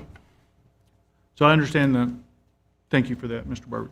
I understand the federal law, the state law, and meet their standards, right? But it's a piece of paper on a computer, a written sentence that says, this is what you're going to do, and it's in the conditions. And then if the state lets us down or if the federal government lets us down, then we've covered that item. That's where I'm at on that. And it may be overlap, but at least we've done everything we can do, and we can't do any more. And then I also would like to make sure that TCID is included and allowed to comment, and their comments can be part of the project, because I think they submitted a letter asking to be a part of that, and I want to make sure that's written in, that they have the opportunity to be a part of that. And then also, one item I did leave out on the number 3 is for this facility, if it did go forward, requiring the fire marshal to do monthly inspections, that would be an overburden of services as well, because we have to find time for him to go do that, And there's no, at your existing site, there's no neighborhoods there, so there's nothing to compare a neighborhood to. And then we know that spraying water on it just cools it off, but the wind does blow here uncontrollably, and it never blows when we really want it to blow. Ask a farmer.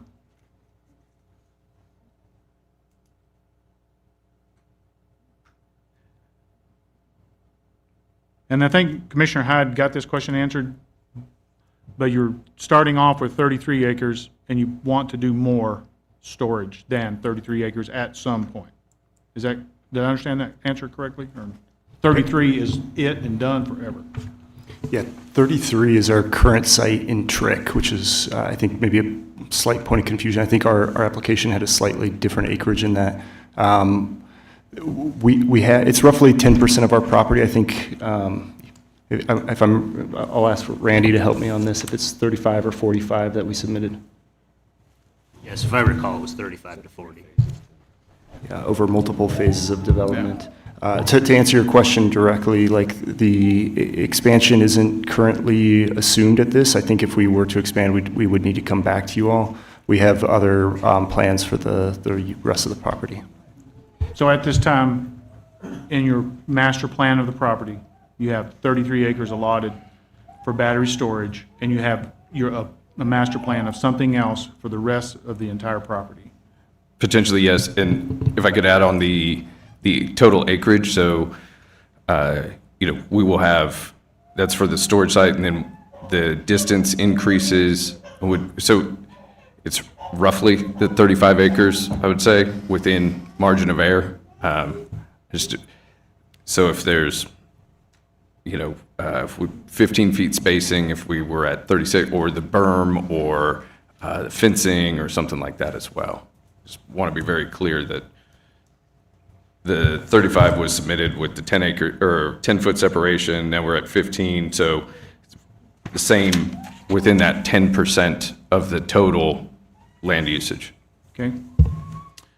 And then there's someone mentioned, I don't really know too much information about the high-pressure gas line that's under the ground. If we were to have an event there, do we have concerns about that being there, even in the vicinity of it? Is it 20 feet away is cool? Is it like right on top of it's no big deal? Yeah, we're aware of it and designed around it, and it's it's very far away, I would say, from any risk, but it is something we are aware of. We did see and have been working around. Is it something that we could put in the conditions that we contact that owner of that pipeline, just to have a letter stating that they have no concerns? If that was to move forward, I'm just trying to think of every possible thing. I'm not trying to be difficult, but if you get all these questions answered now and on record, then shouldn't be no problem. And the DA hasn't stopped me yet, so I must be doing okay. Mr. Chairman, could I just interject historically? Yep, go ahead. We had a major fuel line that was in proximity to a fire that we had about a year and a half ago. I see the chief shaking his head. He may have better information regarding that.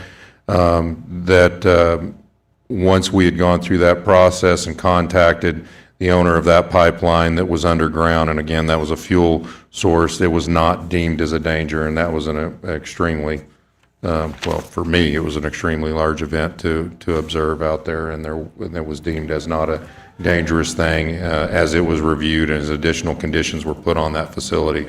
So based on the history of dealing with that at the county level, and if Chief Dooley would have any other comments to add on it, or is that accurate? Well, I mean, am I giving accurate information? I think that was my recollection of that line that went out there by the railroad station, or the railroad ties.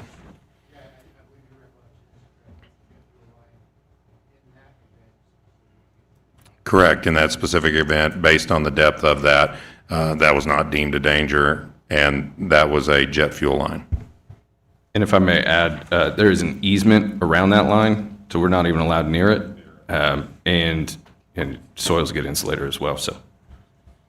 But if we have a letter on record that says, if you're this far away, it's no big deal, then that checks that box off for the rest of the time, right?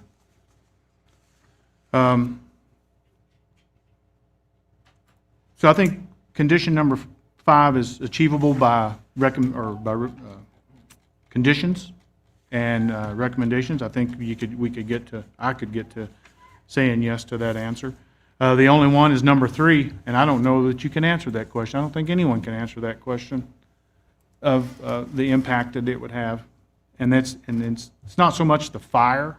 I mean, everybody likes to see a big old fire, but it's the impacts after the fire, you know, and what happens during the fire, what's it causing the impacts to be. So that's what we have to be concerned about the most. And that's where it's tough for me to figure this out. So just to close, I'd like to make sure that if we make a motion, if it does go that way, that we've put in something in there about the high-pressure gas line letter, the TCID participation, and land contamination, where they have so many hours to remediate the area. If any water is sprayed or if there's any kind of spill or something, that within X amount of hours, somebody will be on site and be remediating that area or something. That's the ones I can think of at the moment. But I'm still listening, so I'll turn it back to the chair at the moment. We're going to jump back here to some of the questions that he had. So who's inspecting I think I know the answer to this, but who's inspecting the batteries before they come to your facility? Your supplier? Yeah, that's the responsibility of the supplier. The supplier is required to have hazmat-trained employees on staff to ship hazardous material by Department of Transportation. So that inspection occurs before it comes to Redwood. But we do lean forward into our supply chain and provide training and assessments in conjunction with our suppliers to make sure they know what they're doing, they do this safely, and they meet the requirements of Department of Transportation. And when those batteries arrive at your facility, do you have an inspection team that inspects them, or? We do. Okay. Yeah, that's the first step. As it comes off the truck, we inspect to make sure that it met the Department of Transportation requirements and is a safe load. So we do make sure that it occurs as soon as it comes into our possession as well. Okay. Is there any other questions or comments from board or staff? I would just like to kind of make a closing comment. I think everything's been pretty well fleshed out. You know, I talked about objective and subjective, and I've got to get to facts. And there's a lot of facts presented by the public, and there was a lot of facts presented by you, and there was a lot of contradiction. And I've done a lot of my own research, because, right, you can go to the internet and you can contradict anything. I mean, really. So I try to stick to government sites, which that might be the scariest, especially. I'm really disappointed that we're this far behind with regulation and how this should look. And when I say gold standard, it's because we're a gold standard community. We are not going to allow another company to come in here and do what's happened out there prior. And we have to have some assurance. And I'll be honest with you, I don't know, you know, correct me if I'm wrong, we have some time to rule on this. If you want to, yes, this matter has to be resolved within 60 days of the filing of the appeal. So that's up to the commission's pleasure. We can address that if that's where this goes. I just want you to understand, I know, I've been to your site twice now. And what you have there is, as far as your recycling side, I mean, it's gold standard. You're the only one in the country doing it, which is impressive. But I think that standard really needs to hold with the battery storage. Now, I'm not sure, you know, I think on our tour you said that they were moving those batteries off because they wanted to put a data center, or you're going to sell that, or whatever. We don't currently own that land. Oh, you're leasing it, correct. So somebody else wants to sell it. Gotcha. So I look out here, I don't know a lot of the people out here, but I do know some of them, and some of them are like family. And when you live here your whole life and you have a whole bunch of people here that live, and that's, you know, a concern. but I've got a rule on facts. And the fact of the matter is, if you're not going to be as gold standard, and when I talk about gold standard, we talked about it just now, and he said, whatever the gold standard is, we'll do. And that has to be from now, without any sort of anything. And there might be something locally that we require. And I think the investment is worth it. Because I'll tell you what, if you set the standard, anybody else that wants to do this is going to have to follow that standard, because you're setting it. So you have the opportunity right now to make people think twice about ever getting into this. So I hope you take that to heart, because this is a huge decision. And I of course, we can't talk to each other, right? And I can tell there's been a lot of passion put into this by this commission. And I expect it to look like it looks out there. And I don't care if we're just storing it. And I want some answers. I'm really concerned about ambient temperature, because I want to get the fire. I don't want to give it a chance to start. And it's not so much the fire. It's what happens after the fire. It's what happens with the contaminants. And so if we can address those concerns I have, then fine. And you know, what's the price tag? What's it worth? What is the safety of all these people? Because when you get that attitude of, can't happen to us, won't happen here, that's when you get yourself in trouble. So we want to make sure we meet all this stuff up front and take care of these people. Take care of my 2 granddaughters, take care of my daughter, take care of myself last, but we want to make sure we take care of everybody. And I truly believe you do, and I do believe that you have the capability, and you might have to tell JB this is what it's going to take. But let's get to a point, and let's get to that point. Thank you. Any other questions or comments from board or staff? Not at this time. I reserve the right to speak again. Yeah, well, we'll come back around. Okay, so at this time, I'm going to open up to public comment. So again, it's limited to 3 minutes. We're going to be, I got hands going up everywhere. We're going to limit to 3 minutes, and so which one are we going to use here, Pam? Are we just going to use their presenter table? So if you guys could go plop a spot back down, and then we'll have people come up. Give us 1 second while we get some stuff in line. We're going to use this table here. Okay. Go ahead with you. I saw your hand first, so you can go up here. It's going to be the little red button at the bottom of the microphone. And then again, please spell your last name for the record.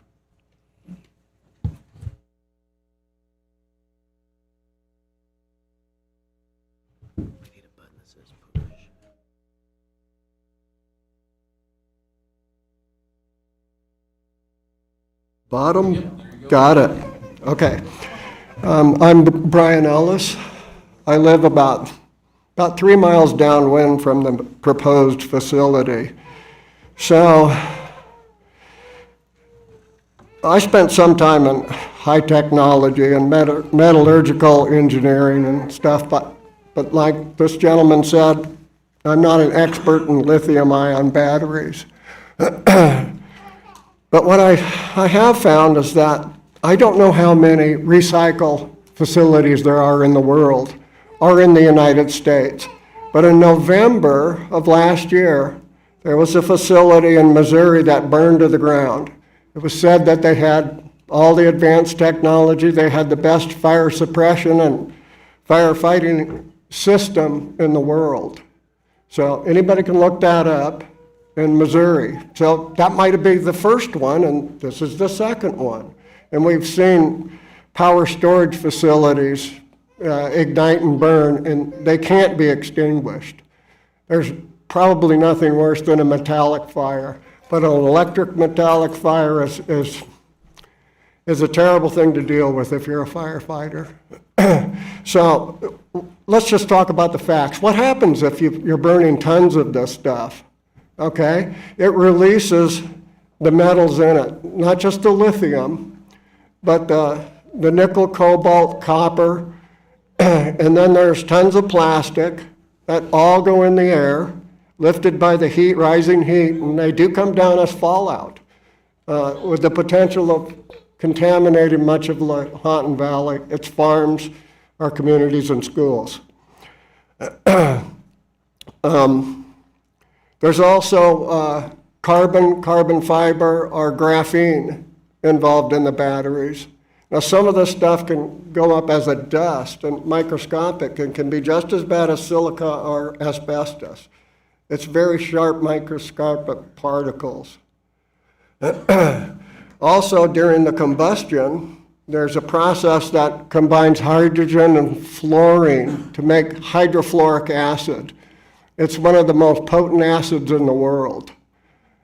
You might be familiar with nitric acid or muriatic acid. You might clean your pool or your fireplace, and it'll brighten it up and take the oxides and soot off. Hydrofluoric acid will dissolve your fireplace. So it goes up as a vapor with the burning.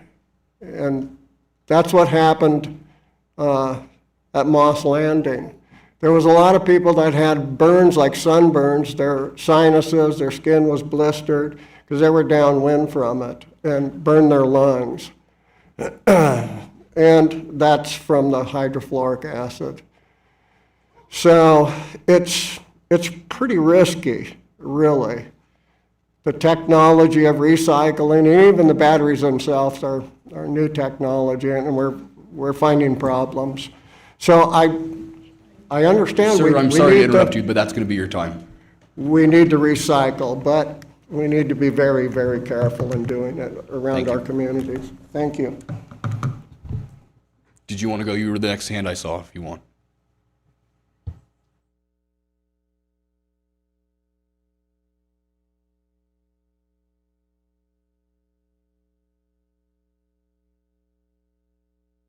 Okay. Pisha, my name is Kathy Williams Tooney. I'm the chairwoman of the Fallon Paiute Shoshone Tribe. I am also a lifelong resident of the community, a farmer, a mother, and a tribal leader. So I just wanted to say that the Numa, my tribal cattail eaters, we were the first people in the Lahontan Valley. Back in the day when the irrigation system came about, we as Numa people agreed to co-steward the Lahontan Valley by sharing with the community so that we can all become profitable, irrigable farmers. As co-stewards of the land that were here first in the Lahontan Valley, we know our lands and we know how to protect and we know how to care for our lands. One of the things that doesn't include protecting our sacred lands is damaging to our environment and our lands. It's never worth money. I also wanted to say that we do have, we appreciate our friends and neighbors here in the Lahontan Valley. Like I say, we grew up together. I am also connected to the Lahontan Valley, not only through my Numa ancestral, but also to the city of Fallon through my great-great-great-grandfather, who was one of the first Irish that settled here in Churchill County. So I appreciate our friends and neighbors, and I appreciate that when artifacts and our ancestors are found, that the community returns them to us. They appreciate and respect our traditional values and our cultures. We also have protected wetlands on our reservation that are protected by the U.S. Fish and Wildlife. We don't want those damaged. Irrigation, we're at the bottom of the line. So when contaminants happen, we get it. We get it. So I think that protecting the environmental damages to our valley can happen no matter how safe they profess, and it's not worth it. And finally, I don't like it when entities come into our community and they pit our community against each other. I've heard today, don't put it on Bango, put it on Lovelock Highway. Next thing that's going to be mentioned is put it out in Stillwater, because you guys know we're full of clay. We don't want it in Stillwater either. So when, I feel like when we get pitted against, then it divides our community. We've always been a real strong community of Churchill County, no matter what color we are. And again, because of the winds and the craziness, you know, we all know that when one guy burns weeds, we all smell it for days. So, you know, when one of these fires happen, we're all going to be inundated with it. So I just wanted to say that in listening here today, there's too many questions for me than answers that I could come here and say that I would be pro or negative for it. So I would like to thank you guys for giving me the opportunity, and Pisha'u. Thank you, Chairwoman Tooney. Go ahead. Right after her, Estelle.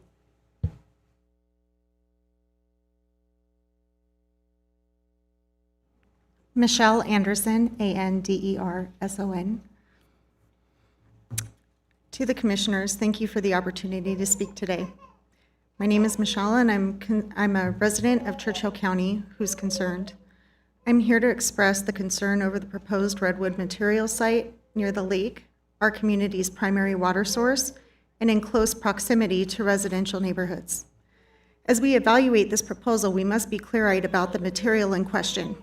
Lithium battery waste contains toxic substances like lithium, cobalt, and nickel, materials that pose serious environmental and health hazards if not properly contained. Even with preventions in place, these contaminants will eventually leak into our soil and our water, and once introduced, are nearly impossible to remove. This concern is not theoretical for our community. Churchill County has a history with water safety concerns. We remember the leukemia cluster that impacted so many families. While the cause was linked to naturally occurring high arsenic levels, the broader concern was the absence of timely, thoughtful planning to safeguard public health. Those systems were eventually put in place, but only after the damage had already been done. This reminds us that meaningful action must be taken before, not after, lives are affected. Moreover, the preliminary approval of this project by the Planning Commission occurred before thorough review of long-term community and environmental impact was completed. I believe we can all agree that decisions of this magnitude deserve process rooted in transparency, accountability, and clear commitment to public trust, especially when community health is at stake. So today, I respectfully ask this board to take 3 critical steps. 1, deny the proposed site location near the lake and residential zones until a thorough science-based evaluation can be completed. The proximity to our drinking water demands extreme caution. Require an independent environmental impact study, one conducted by neutral third-party experts not connected to corporate interests. Community trust depends on the credibility of the data used in these decisions. 3, take action to strengthen oversight and safeguards on future planning approvals to ensure facilities with potential environmental impact are not advanced prematurely without full public awareness and expert reviews. This isn't about opposing business or innovation. It's about ensuring that economic progress does not come at the expense of the health, safety, and environmental stability of our community. I believe the community and its leadership are capable of making thoughtful, informed decisions. So let's take the time to get this one right. Thank you. Thank you. Again, everyone will get their chance to speak. If we could just please refrain from clapping or anything like that. Estelle, did you want to go, or you want to give it a second? Okay, go ahead.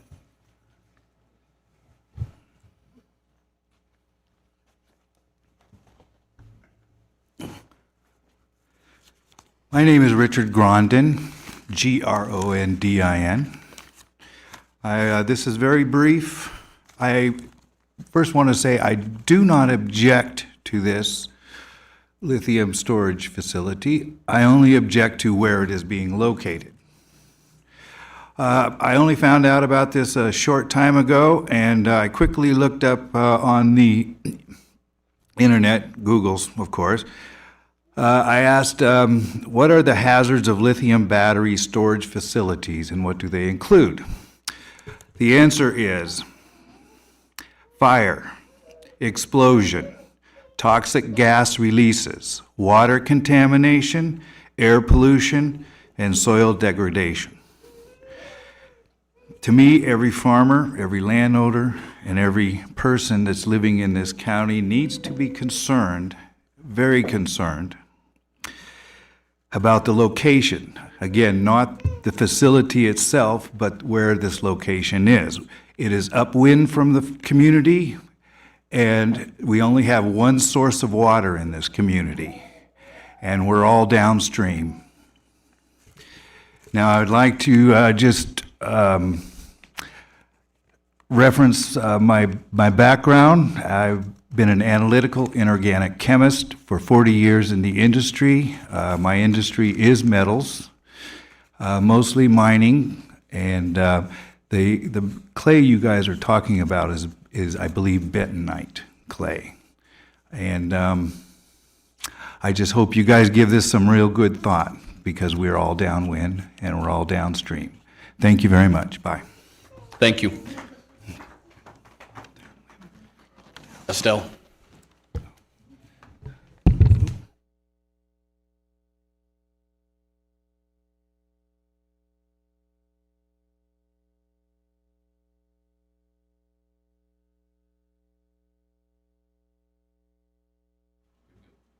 Thank you. Hockemeier, Hockemeier, Estelle. Thank you so much for representing us. Thank you for your excellent questions to Redwoods today. I appreciate that. I did a little research as well, and I was hoping you could take some of my little homework home and look into it a little additionally. I heard the gentleman talking about the stacks and how high they stack them, 15 feet. And I did notice that overseas they had a fire, and then again the next year they did not fix their problem, and they were stacking it too high, and that was one of the leading causes to their fire.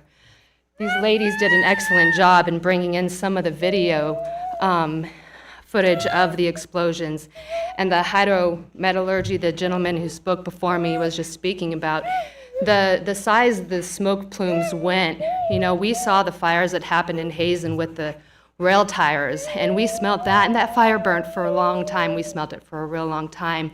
And one of the concerns I have is that the EPA is not doing investigations on that, and they're not looking it up. They are leading the way, and I don't want our community to be a guinea pig, so I appreciate your taking those questions.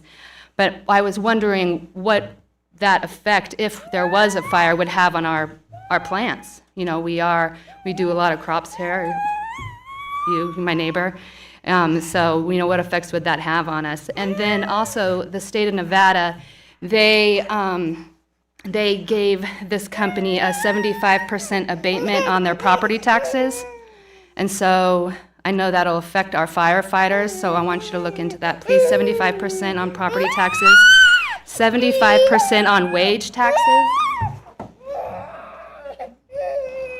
and then 100% on their sales tax. And so just some questions I hope you can send to them. Maybe they can respond as well, especially living in our community and using our firefighters, which our sales tax and property tax to pay for them. And so how are we going to take care of that? So thank you for some of those questions surrounding that. If you can take a little further from me. Charlotte, darling, you want to say something? She's so hungry and tired. I'm going to take her out of here. You guys have been so patient with us. And also looking into the sludge, they do use a lot of water to do their recycling, and where does that go eventually? They said they're going to be using well water to put out their fires. The gentleman just now said they'll dig a well for that, and I think that, our groundwater level, we can't really handle a fire that's going to burn a week like the Hazen fire did. So that is all. I just wanted to bring those that statistics about them getting the tax cuts from Nevada, property sales, and more. Take care, guys. Thank you, Estelle. Go ahead. I saw your hand first. Yep.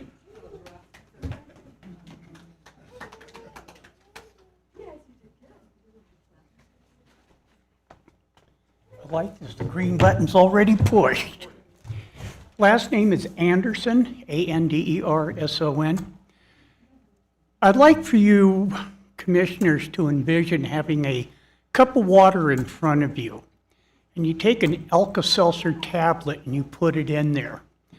That's a visual representation of what is called exothermic reaction. When lithium burns and you put water on it, you get this exothermic reaction. Both engineers that have sat up here nailed it. Hydrogen fluoride gas, carbon monoxide, sulfur dioxide, all extremely poisonous. My biggest concern is not about the plant. It's what happens after those gases are released. We do not have medical people in this community as capable of dealing with respiratory issues. I can attest to that. I happen to be a respiratory patient. When I have problems, I have to be careful. I did to Reno every single time. I got frequent flyer miles. The government does not like paying the bill at $80,000 a clip, but tough you know what. I don't care how many gallons of yellow paint you guys get out and paint over that brick. It is not a gold standard. And I don't believe that they have adequately answered any questions involving the EPA. By the way, my information can be double-checked through MIT, people that are a hell of a lot smarter than I am. It's mit.edu, the #1 science university in the world. Thank you. Thank you, Mr. Anderson. Come ahead.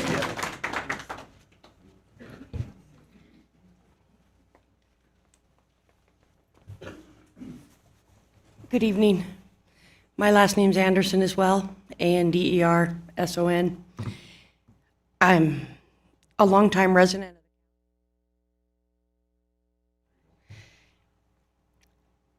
I'm not going to reiterate all the points that have made that all have been way more intelligent than some of mine, but I do recall coming through the leukemia scare that we still don't really even have answers on. That decimated property values, I mean, granted, I got to buy a house for cheap, but at the cost of how many other lives? I'm looking partially on experience, partially looking forward. I want us to grow. I do believe we need to. There's things that we can't have here because we don't have the population base to support it. But I would like us to do it conservative, maybe, or maybe not quite so risky, and that we maybe would look at maybe putting it at a different place. I know that there's a lot of area on the other side near 121, on the other side of Centroid that the military doesn't own. We can go out Lovelock Highway all day long. I just would like to see go somewhere else. The other stuff is in my email that I sent to Mr. Blakey, because he's our commissioner. And so I'm asking you to please consider maybe looking further into this, maybe tabling this until we can find a better place to put it, because I like to be out at Lake Lahontan in the summer. I don't fish out there, obviously, for obvious reasons, but we like to be out there. We like to recreate out there. We have our kids, our grandkids, our dogs. I mean, once you have a fire and you put that foam down, we might lose all of that. And so I'm just asking you to please consider that. And I'll yield the rest of my time to someone else. Thank you, Mrs. Anderson. Thank you. Green hat, yep.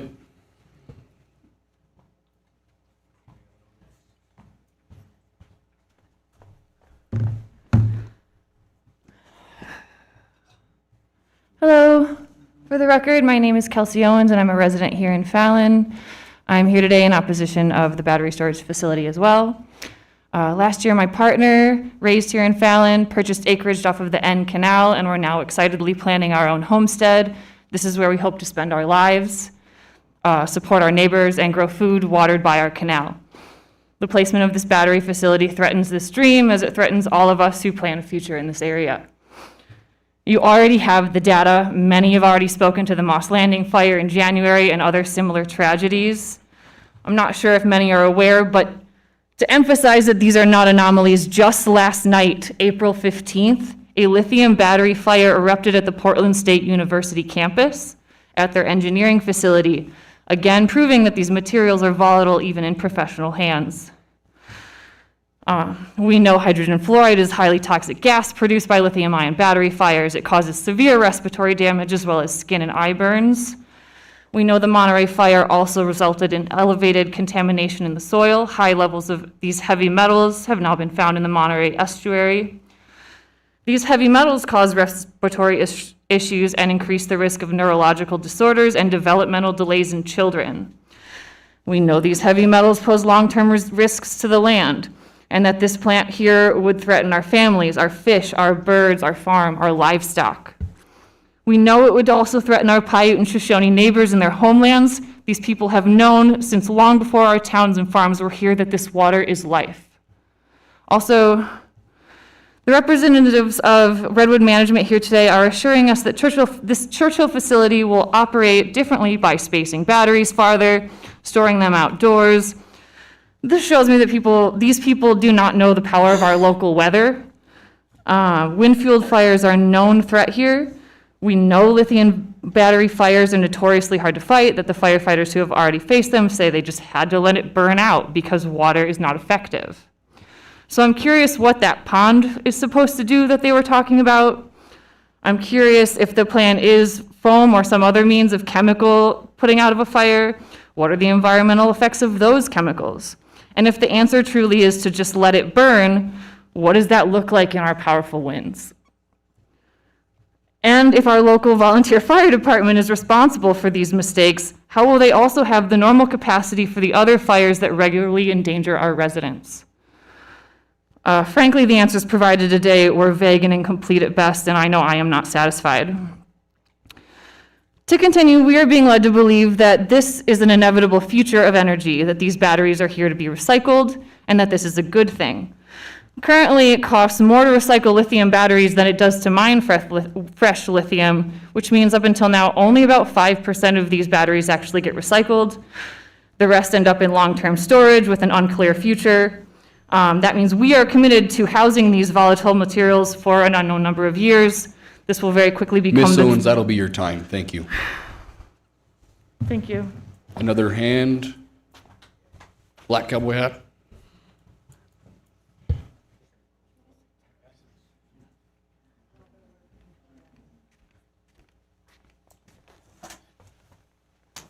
Hello, I'm Cody Qualteri, Qualtieri.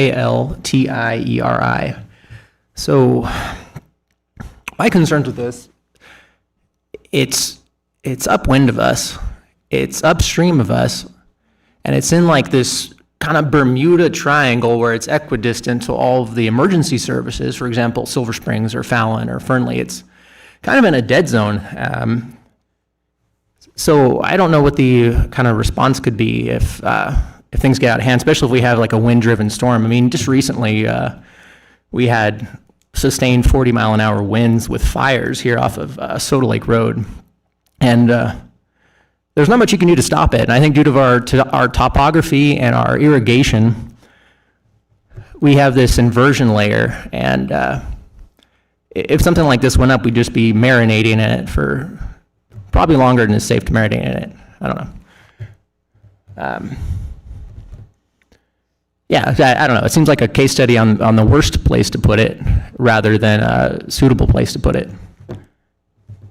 I say no to Church Noble. Thank you.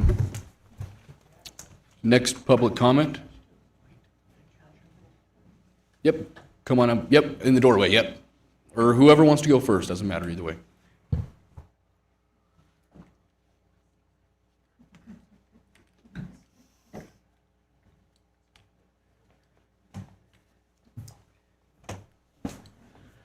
My name is Esther Moore, and I know Matt Hyde, my boy Matthew Paniker, went to school with him. I've lived here since 1966. I had a small ranch off from Sorensen Road, and I was here back in 54, 55, and 56 after World War II. They sent my father to the base here to teach jets, the beginning of the jets. I am a child of the Navy. For 25 years that they had my father, going from base to base, teaching jets. And I moved back here to Fallon for my horses that I had, and my horses were Flicker D-bar horses. I raised a lot of horses. I was in horse shows. I did pole bending, barrel racing at the old rodeo grounds. I was in several clubs, horse clubs. I showed my horses, and they were all Flicker D-bar horses. And I always got first and second places on my horses. And I wanted you to know I lived here through the Bengal oil thing. I was here every time fighting. The vets could not figure out why my 2 horses got sick. They couldn't breathe.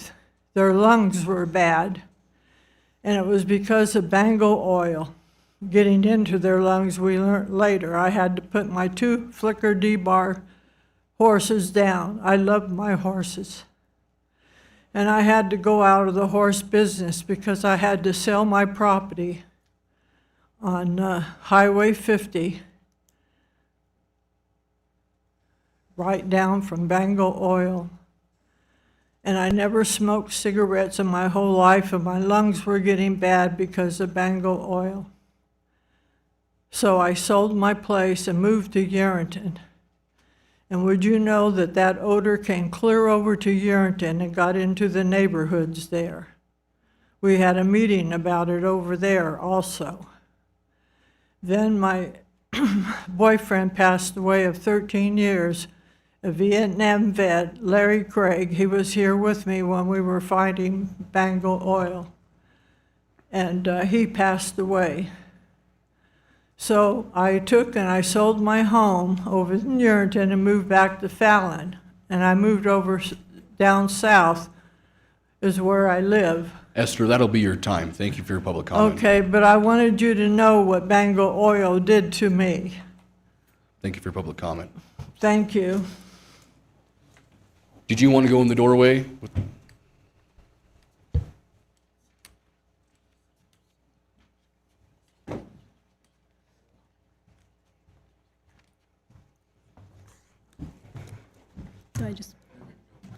Okay, my last name is Love, L-O-V-E. I've got a lot of concerns. I guess number one hasn't been touched on today is the potential loss of property insurance for us. I don't know if you guys heard the testimony at the last meeting of one of our neighbors whose insurance claims that the tier might be raised, prices might be raised, or we might be dropped out there due to this facility. What are you guys going to do if our insurance is dropped? How do we deal with that? We don't have any evidence of that up here where we can tell you right now, but continue with your public comment. That would be a huge issue. Apparently that was a conversation with the homeowner down the road and his insurance company. Really bothered that they were able to apply under a major use, not under a major use permit. It appears that this is really a stepping stone to phase 3. In the last meeting, Mr. Mayhew stated that first and foremost goal is testing batteries to use in the phase 3 battery energy storage system, which is experimental using used batteries. It's not been done anywhere else.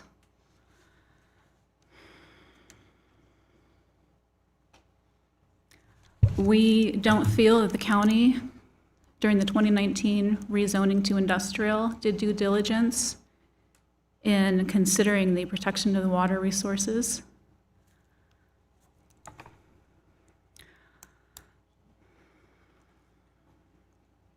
It's also been admitted that this testing pad site is potentially going to be used for long burn extreme testing, like the NNRC testing site that Tesla has near Hazen. There are a lot of inconsistencies in the application and what's being hinted at and what's going to be happening on that site long-term. There should be air monitoring out there. I spoke with Mr. Tatro after the last meeting, whether or not they were going to have testing equipment for gases, for off-gassing out there, and he said no. But they also claim that they're going to be monitoring for their employees. So which is it?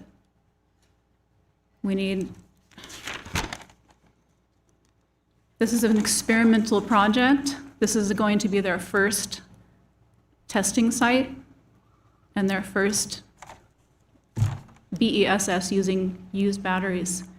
I don't understand how they can be applying for only phase 1 and phase 2 when it's clear that phase 3 is the goal. Thank you for your public comment. Next public comment, please. Yep, come ahead.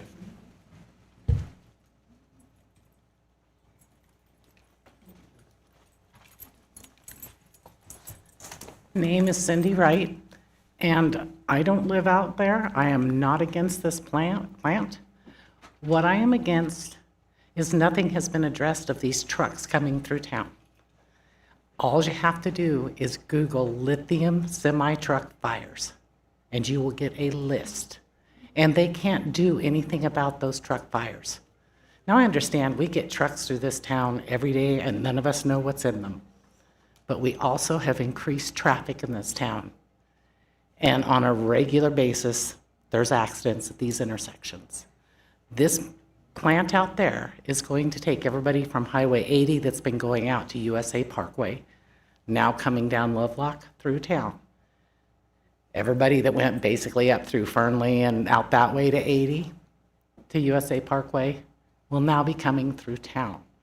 And that's my concern, because those do burn. The one on I-80, 14 hours before they could open up the lane, and that was just a Tesla truck battery. These things explode, literally explode. Now, they talk about them being in these DOT containers. There was just a fire here not too long ago of a truck in a truck stop, back side of the parking lot. It exploded, literally blew the truck apart. They found several of those DOT supposedly containers that were not packed correctly. A lot were, but several weren't. And they're what heated with that thermal and blew. And that is my concern with not just out there. I understand these people's concerns with the air. Yes, we got the smoke from Hazen. Yes, we got the smoke from Bango. But what are we going to do in town when an intersection is closed down? And how many people are going to have to be evacuated due to a truck fire sitting in the middle of an intersection in town? That is my concern with this. I'm not against this plant. I just think there should be a couple of more things about the transportation issues, because you're putting a lot of other things in risk, not just with our water and everything else. The whole town can be at more risk with this, because there's not transportation plan done. And I don't truly trust all of those DOT barrels that they're packed in. That's my concern. Thank you for public comment. Next public comment, Bruce.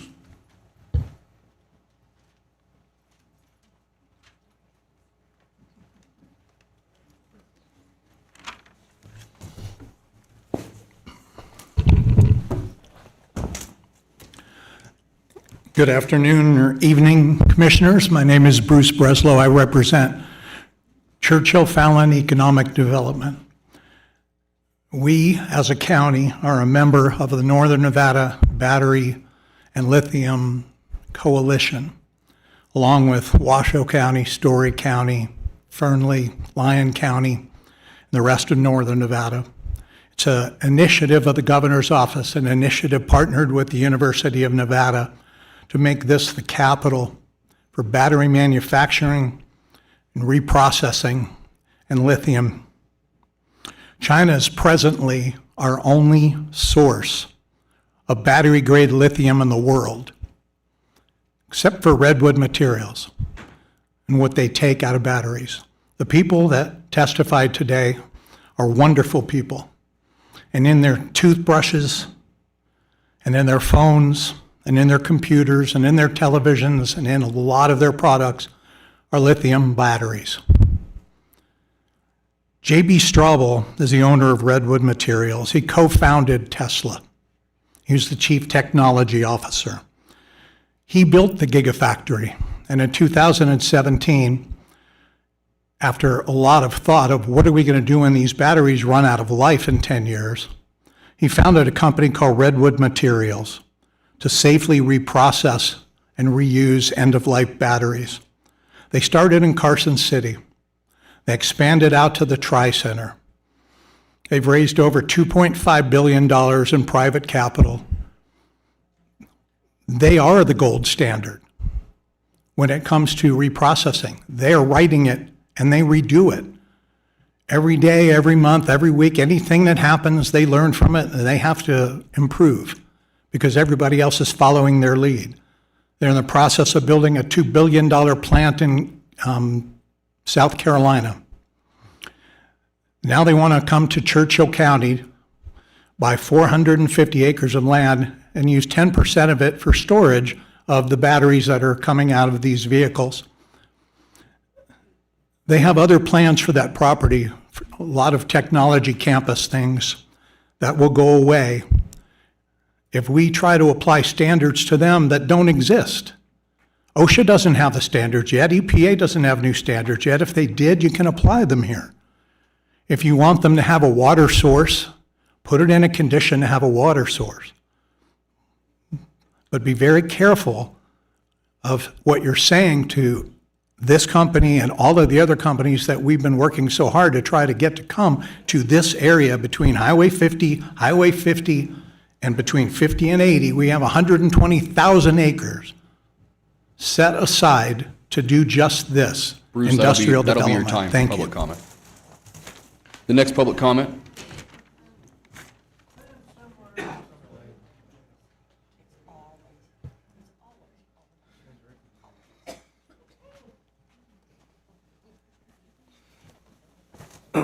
My last name is Byrne.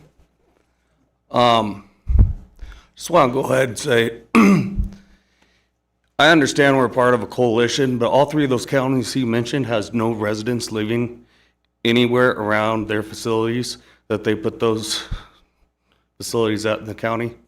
We have one neighborhood. We already have a whole subdivision slotted out there off of the Reno Highway as well.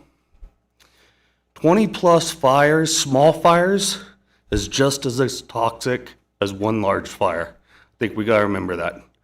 So even though we're talking about the big one, 20+ that my kids are gonna be breathing in each year is just as toxic as the big one. That's all I wanted to say. Thank you. Next public comment.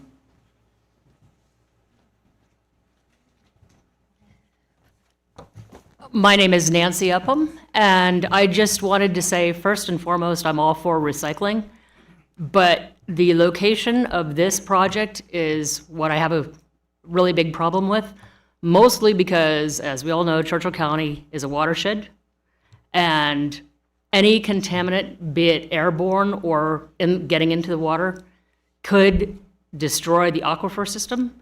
And we hear these gentlemen talking about remediation from the fire, remediation this, remediation that.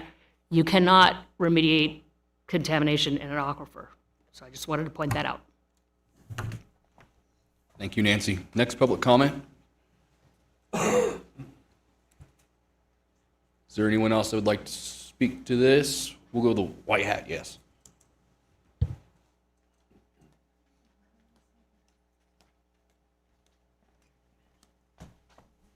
I am Susan Ellis. I'm also about 3 miles from the proposed facility. 2 people on duty. Think about it, 2 people. That's a total of maybe 6 to 8 employees total with shift changes and what have you. If my kid was working there, the first thing I'd tell him if there was a fire, to leave. No fire remediation. I'm sure it takes 20 to 25 minutes for the fire department to get there. What are those 2 employees going to do? What will they do? Will they jump in the truck and fight the fire? Will they be trained to fight the fire? Or will they simply get in their cars and leave the facility? Thank you very much. Thank you for your public comment. Next public comment?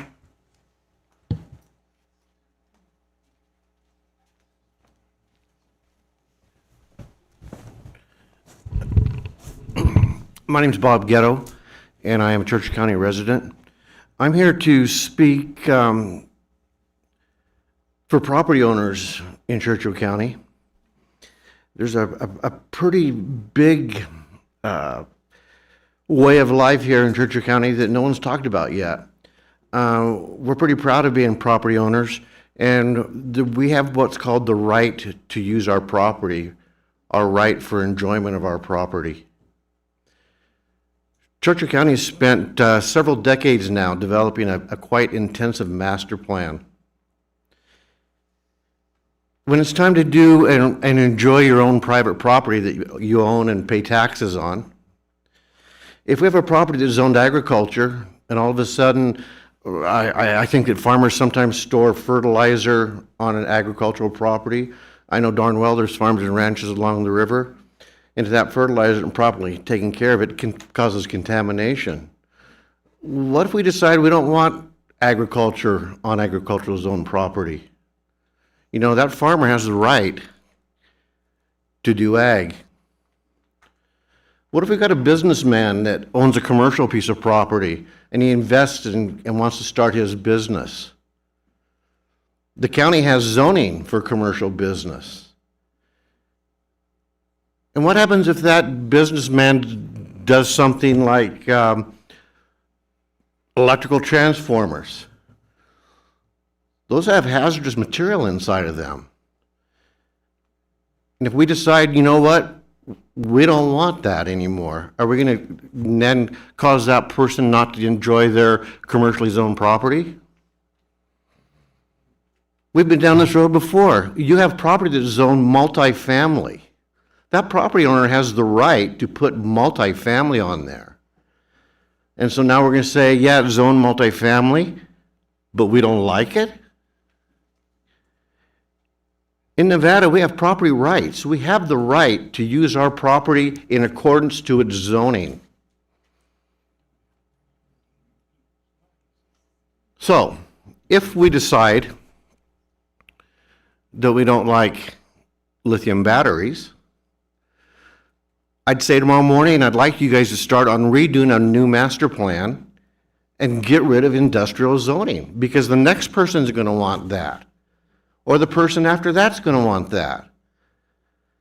What if we have an engine recycling place? What if we have this? What if we have that? So are we just going to throw our master plan down the tube because we don't like it?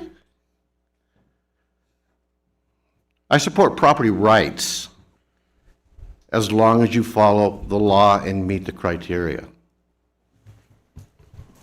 Thank you for your public comment. Next, please. Okay, we'll turn it back over to board and staff for any additional questions, comments, concerns, if anyone has any. I'll go. And that's the real crux of this, right? You know, people say, like, we're telling them to put it there. This is a private company that bought what we had zoned industrial. We didn't tell them what to buy. I knew they were going to do something out there, Redwood's material. I didn't know exactly what their plan was. So we don't have the choice to tell them, nah, go buy somewhere else. That's not did they follow the right process? Now we can hold them to a standard, right? But we can't tell people what they can do with the land they bought when we've I didn't zone it.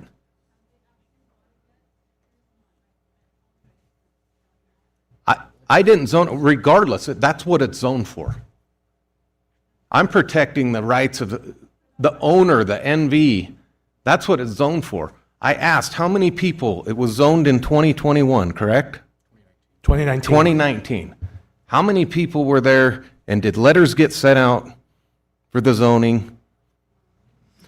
Letters were sent out under the Churchill County Code, which is the same for a rezone as it is for a special use permit.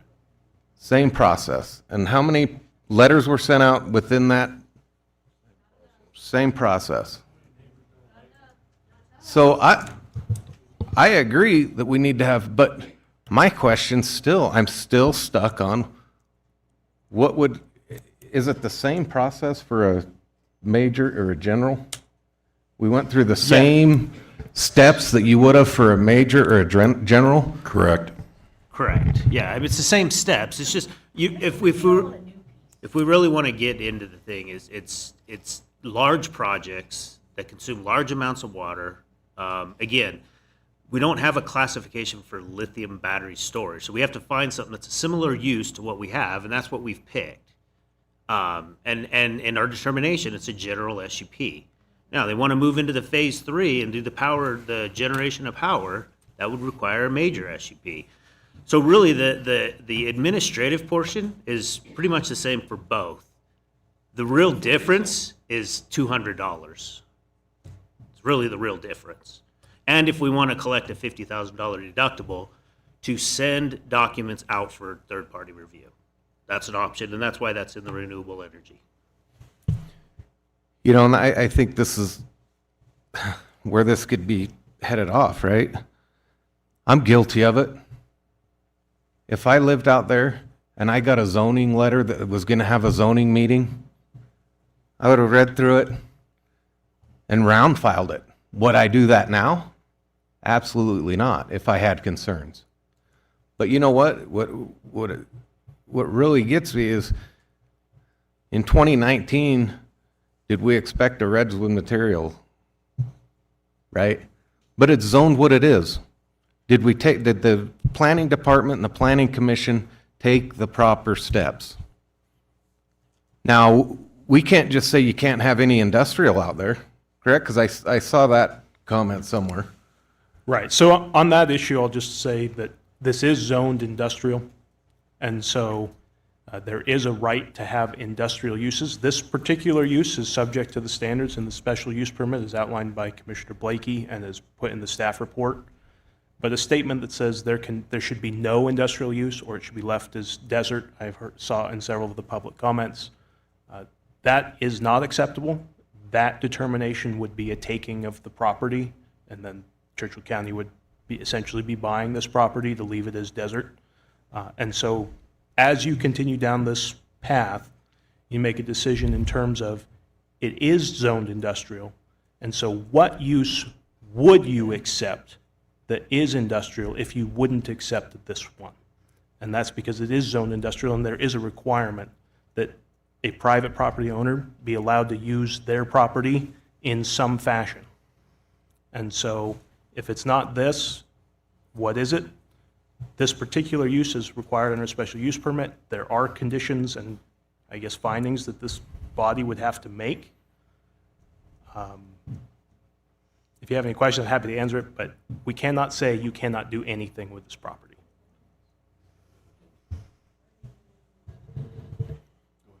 You know, you can see where we're at, right? As a commission. We have to respect the rights of private property owners, and I see a lot of private property owners out there. And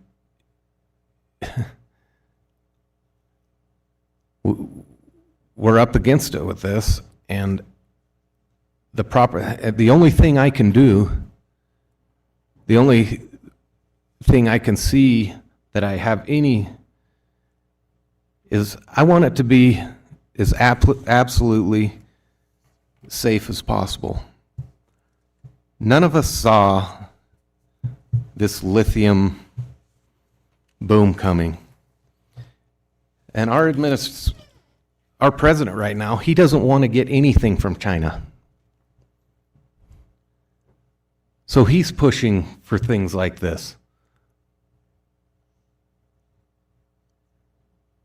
Now, there are some things that I found out that we could do if they're not meeting the requirements of the special use permit. It can be revoked. And these are things that we need to have up front ahead of this thing. Because I don't know what happened with Bengal Oil. Well, I know it's a black eye, but let's not focus on Bengal Oil. Completely different industry. I've been to their, I wish all of you could go see what they're doing. It's a great service to this country. Because I've been worried, what do we do with all these batteries? How green is this? How green is our electric cars? Well, they're trying to make it greener, right?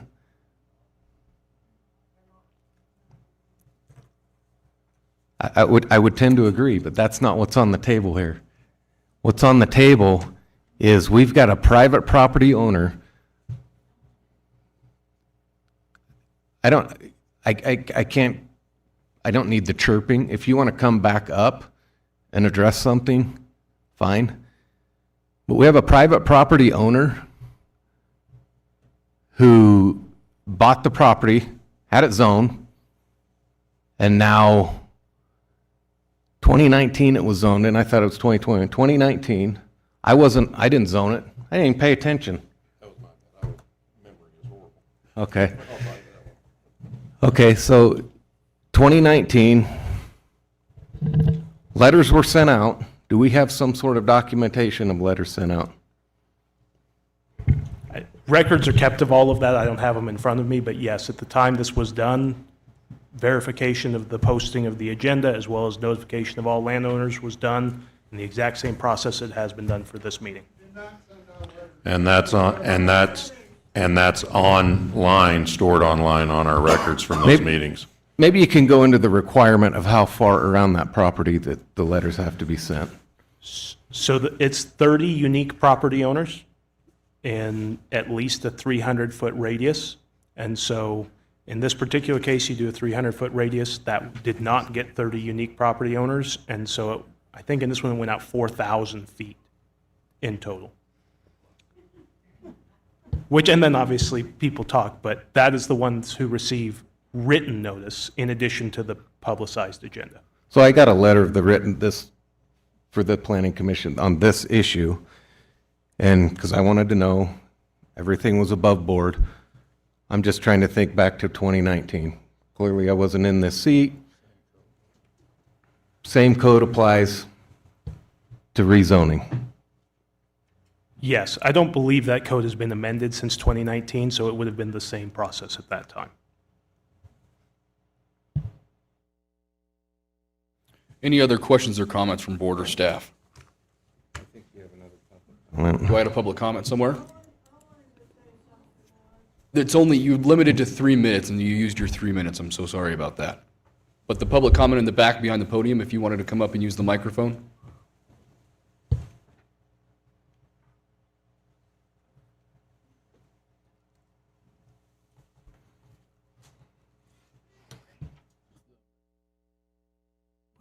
Oh, there you go. My name is Terry Rogers. I live in Fallon. I'm sure everybody is familiar with like the Ely and Downwinder syndrome. That was from the Nevada test site, which is almost 150 miles away. So when you have wind, which we have here, you can set your clock by it. When you have wind, if you have a fire, it's not if, it's when you have a fire, that stuff is going to go hundreds of miles. We have all the smoke from California fires. They're way more than 4,000 feet away. Why wasn't everybody in Churchill County notified of that possibility? Because if they have a fire, it's going to go all over the entire state. So I don't really understand why, and it seems like, okay, I understand industrial zoning, but it seems like there should be something about hazardous materials being a totally different thing than just industrial. You know, I think of industrial as the Home Depot store or something like that, or some other factory. I don't think of it as storing hazardous materials. That there's been I mean, Ely, there's probably hundreds of people that have lifelong health issues because of the wind blowing, you know, the test site into their area. So you can't tell me that only the people 4,000 feet away are going to be affected if they have a fire out there. You know, it's going to affect everybody in northern Nevada and probably California. So I don't really understand why anyone would want that kind of a storage facility here. They tried to do that at Yucca Mountain. I mean, it's like they want Nevada to be the dumping ground for all the hazardous material in the country. And I don't think that's right to anybody in the state of Nevada. I've lived in Nevada since like 1968. And, you know, it's like, I just don't understand why would anyone want something like that anywhere close to your community. That's all I have to say. Thank you. Is there any other public? Yep.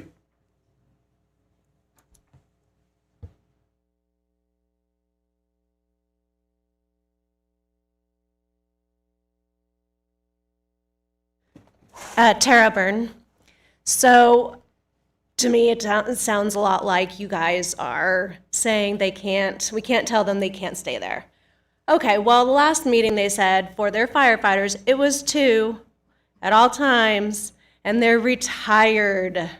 I know firefighters, I know what it does to your guys' bodies. Retired firefighters are not okay, and 2 of them, if they're gonna have retired firefighters, they should probably have about 20.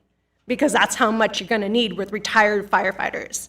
And then second of all, Clay, I really think they should at least spend the money for concrete. Thank you. Thank you. Any other public comment? Go ahead. Have you spoken before? You have, yeah. If you've used your time, then you've used. Oh, you're the appellant. Sorry, yeah. Oh, Bernadette Frankie. Yep.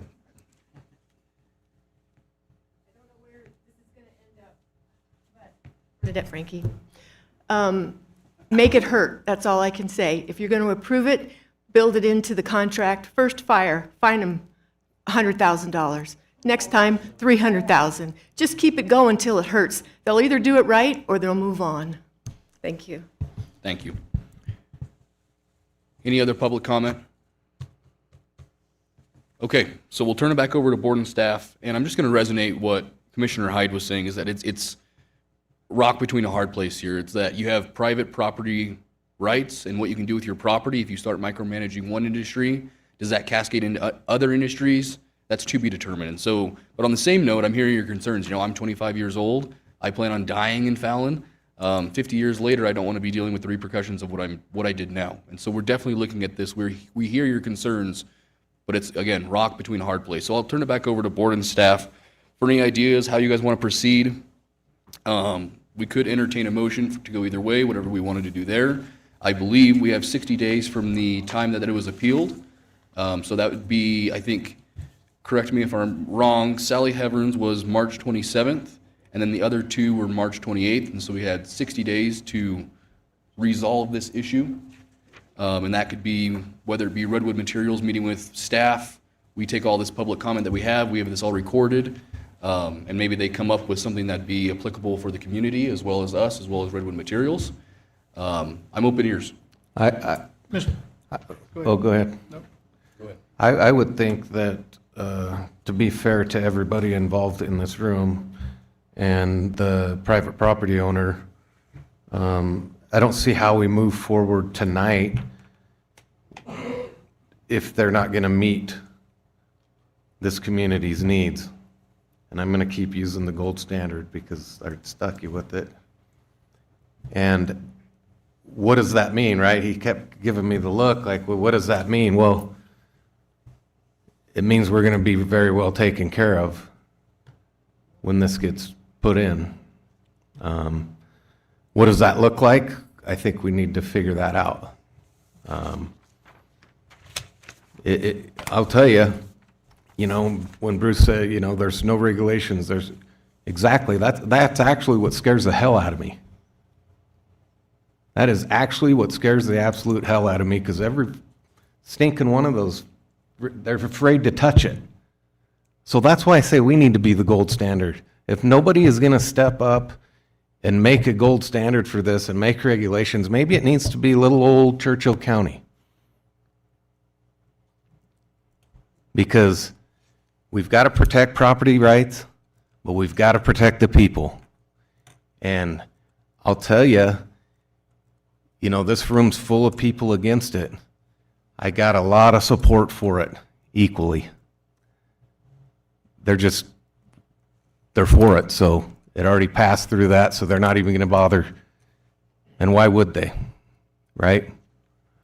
So we represent 28,000 plus people.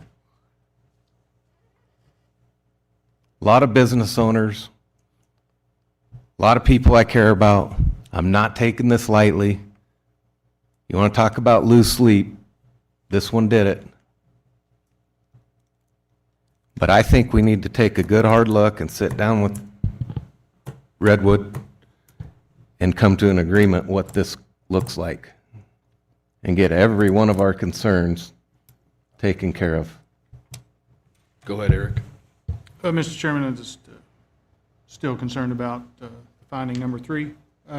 Mr. Sanford, I'd like for you to correct me if I go wrong.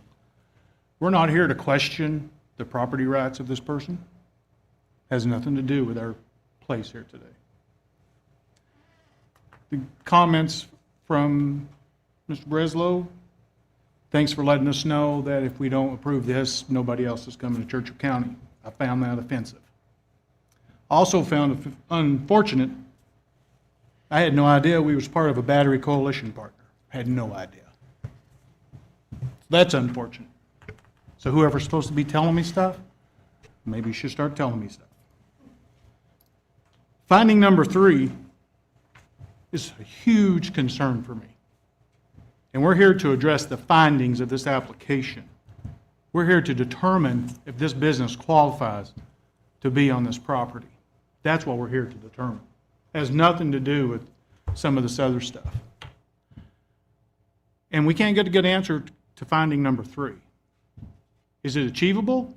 Maybe, if we don't make a decision today. But we have to figure that out. I know what the effects of the other incident was. I know it's not comparable, but a fire is a fire. Smoke is smoke. It's either black, white, yellow, red, or blue. And we have to think about our volunteer firemen, putting them in harm's way if it's unnecessary. There's a lot to think about there. So if we make a decision today, it's tough for me. If we table the decision today to find out an avenue that I can help approve number 3, then it's definitely considerable. Mr. Chairman, I yield back my time. Thank you. Commissioner Blakey. What would you guys like to, go ahead, Jim? I had another question, maybe for Joe, an understanding, because I think wherever you go here, staff is going to need more direction what you're looking for, because so the special use permit is the use. Is this allowable use on the private property, or is it not? I feel like we're going into detail of specifically beyond the use, how that use is implemented, which is part of basically the planning and designing and engineering that's involved in putting that together, that comes back to the group. So if this is approved, walk me through, Dean or Randy, what, if the usage is approved, then what does the company have to go through to bring this forward to a final approved plan that they can move forward on? Because I think we're asking for the plan prior, in some ways, prior to the actual approval of the use, which, you know, I'm just being straight. If I'm a company, I'm not going to go to plan and design if I don't have an approved use. Right. Yeah, I'm not arguing the structure of our system. It is what we have, but so that I understand, and maybe that's Joe, I don't know. Dean Patterson for the record. So with a land use permit, what we need is not construction plans. What we need are the overall layout of the project and some of the important parts of the operational activities. And that's kind of the limit of what we need for a special use permit. I mean, we don't need to know how the wall's constructed of a building.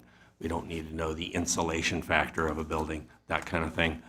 We don't need to know how many inches of base go on the parking lot or the use area, or how thick the foundation is, that kind of thing. Those are all construction-related issues.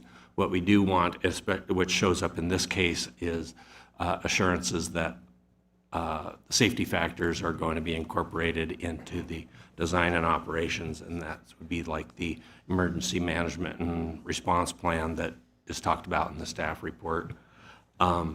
Which, let me go back to that one. That was specific and consulted with the fire marshal and those components and approved and checked off, right? Which is why it came forward with a recommendation from staff for approval, correct? Right, so there were a lot of factors that went into showing that, you know, this operation can be done safely to minimize fires, to minimize the possibility of a big, well, we saw videos of the extreme versions of fires. Of course, lithium battery fires happen all over the country all the time in people's homes and in their cars and whatever. But overall, they're safe. The factors that the company brought forward to show how they're going to control the extent of those fires kind of played into the emergency response plan. In addition, there's a requirement for the stormwater management plan specifically to control contaminants in the event that there is a small fire that happens, or, you know, not so small, but any contamination gets controlled and then cleaned up. And so it doesn't kind of enter the environment offsite of the storage area. Which was their recommendation based on engineering recommendations, but which will be further scrutinized once it goes to plan and design, right? And that'll be a professional engineer that will sign off on those plans, who can be held accountable legally for any of the outcomes based on that, correct? Exactly, and these have been applied to NNRC, which was brought up earlier too, in their battery facility north of Hazen. So essentially, the requirement is that the stormwater management plan gets done, and that's going to be done by an engineer, and we're going to be looking at it to make sure it meets the requirements for pollution control and whatnot. So my question for the commission, and Joe, maybe give me some guidance on how they would need to do that. If this is delayed, you need to provide specific direction what you want the staff to cure in conversations with the applicant, because I guess that's what I'm struggling with. That wouldn't be requiring them basically to go through the entire plan and design engineering process without land use approval. Sure, I might be able to address that slightly for you. Joe Sanford again for the record. So for a special use permit to be granted, there are 5 conditions and findings that have to be met. Commissioner Blakey's gone through them. The 2 that were identified today as being of substantial concern are Section 3, which is overburdening public services and infrastructure, specifically the fire department in this case, and I'll let Commissioner Blakey, I think, give best ideas of how that might be addressed to staff. And number 5 is environmental impacts, glare, fumes, odor, and things like that, and how they would affect the populace. And those are the 2 things that can be mitigated. And as we go through the process, this commission has the right to put conditions on this permit that say you will do an engineering plan that addresses these issues. And so today's, I guess, the use permit is about if those conditions are met, the use would be allowed. The engineering doesn't have to be done up front. It just has to be part of your conditions to say it must be done before operations begin. And so if you have conditions that satisfy you, you can do it that way. If you can't come up with a condition that satisfies you, that's a different question. So if you have an idea, say, about what you would need in terms of fire equipment or fire services that would not overburden the public, those could be added as conditions. If you want staff to do research into what conditions are appropriate, that would be something that you'd need to table and say, this is my concern, I don't believe this is met, please do research to address these issues. And so today, it's if you have a condition you can come up with that satisfies you, move forward. If not, you can direct staff. So on the question I'd have then on the fire thing, we've had the fire marshal and fire staff basically sign off on the project. It would be hard to attach an additional, I guess, review it again and sign off additionally or revalidate or reevaluate that you are good with those conditions that it was forwarded on. The environmental component, I struggle in that one as a former member of the State Environmental Commission, as the director of the Department of Ag, in that Nevada Department of EPA, INDEP, basically is required, as was stated, to follow the federal guidelines and can do things in excess, but obviously have not, or there are no guidelines that exist on that. You know, that's a challenge for staff to come up with environmental guidelines for the county relative to lithium. That would be something to an effect of us going out, I guess, and finding a private contract. I'm just trying to figure out, I'm trying to position you guys where you can give us direction, clear direction on what we need to do to resolve this and give everyone their private property rights, as you stated. Going back to, like, you know, a rock and a hard place here is that when you look at the way that our code is written and those 5 criteria that we have, the way that it's written, you know, these lithium batteries are not inherently dangerous. It's when accidents happen that they become dangerous. So that's something to factor in there. And then also the fire aspect as well. Go ahead, Matt. I agree. It'd be really tough to come up with EPA kind of regulations. It's really hard. That's why I say, you know, these Redwood's material, it's almost like they're waiting to see what you do. Where does this land? They're kind of waiting to see what you do. You know, it just really spooks me. Nobody wants to touch it. I mean, they handle you under the general duty clause. It literally says that for the OSHA side. So, yeah. If you have a question or public comment, I know you didn't give public comment, you can come up here and use a microphone, or we can bring one to you. So I don't have Let's let him finish real quick, and then we'll... So I don't have an answer for what that looks like. I do believe, like I've said, I'm really hung up on how they're actually storing them. And I'll be honest with you, I didn't really love it the first time I went there before I was sitting in this commission seat. I was like, wow, that seems odd. I'm really hung up on the ambient temperature. I'm really hung up on any sort of spillage.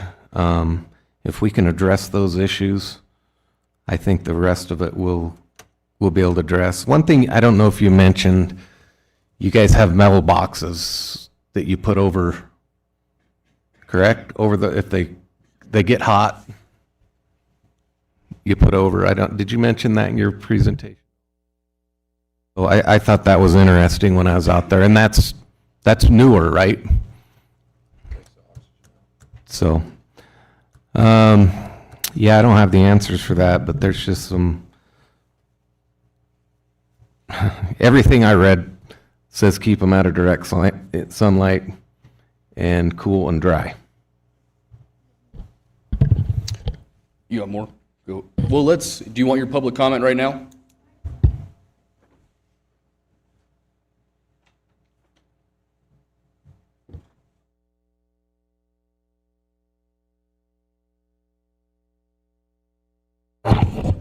My name is Marie Duncan. I was just wondering why the TCID and the BOR or the Fish and Wildlife or the Recreation Department, none of them have ever been present in a meeting that I've gone to. And if something happens, all the bad stuff's going to go right down into the canal, which goes into the dam, which goes to each of you guys that have a farm or a ranch or live in town. And I've never seen a letter or anybody say anything about what their opinion has been on this. Thank you. I'm sorry. Bye-bye. Just to give you my clear representation of that, I was in a meeting with BOR and TCID earlier this week, and this topic was brought up, and they didn't voice any concerns. I don't represent myself representing them. I'm just representing the meeting that I was in on other matters, and this was brought up, and they didn't voice any concerns. I can answer that a little bit further as well. There is a letter in here in our packet from TCID stating TCID is neutral as to whether the permit should be or should not be granted. And then there's some other information in there, but basically they're neutral on the project. They have no stance on it. In there, and then it says the only request, and that would go for anyone, is that once that plan comes about, everyone gets notified of that plan.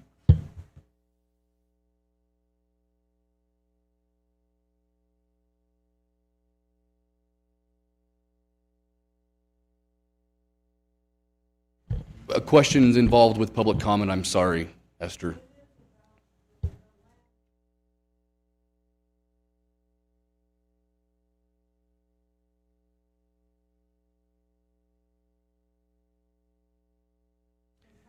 Esther, I'm sorry, you've used your public time. We allot 3 minutes for every single person in the room if they want to give public comment. You've used that time, so this is not admissible. I'm sorry.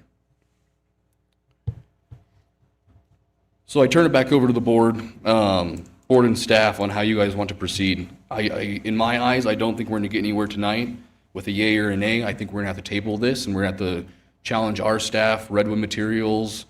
We're going to have to listen to public comment and figure out how they, take all that public comment, compile it, and see what we can come up with that's applicable for all of us, that works for all of us.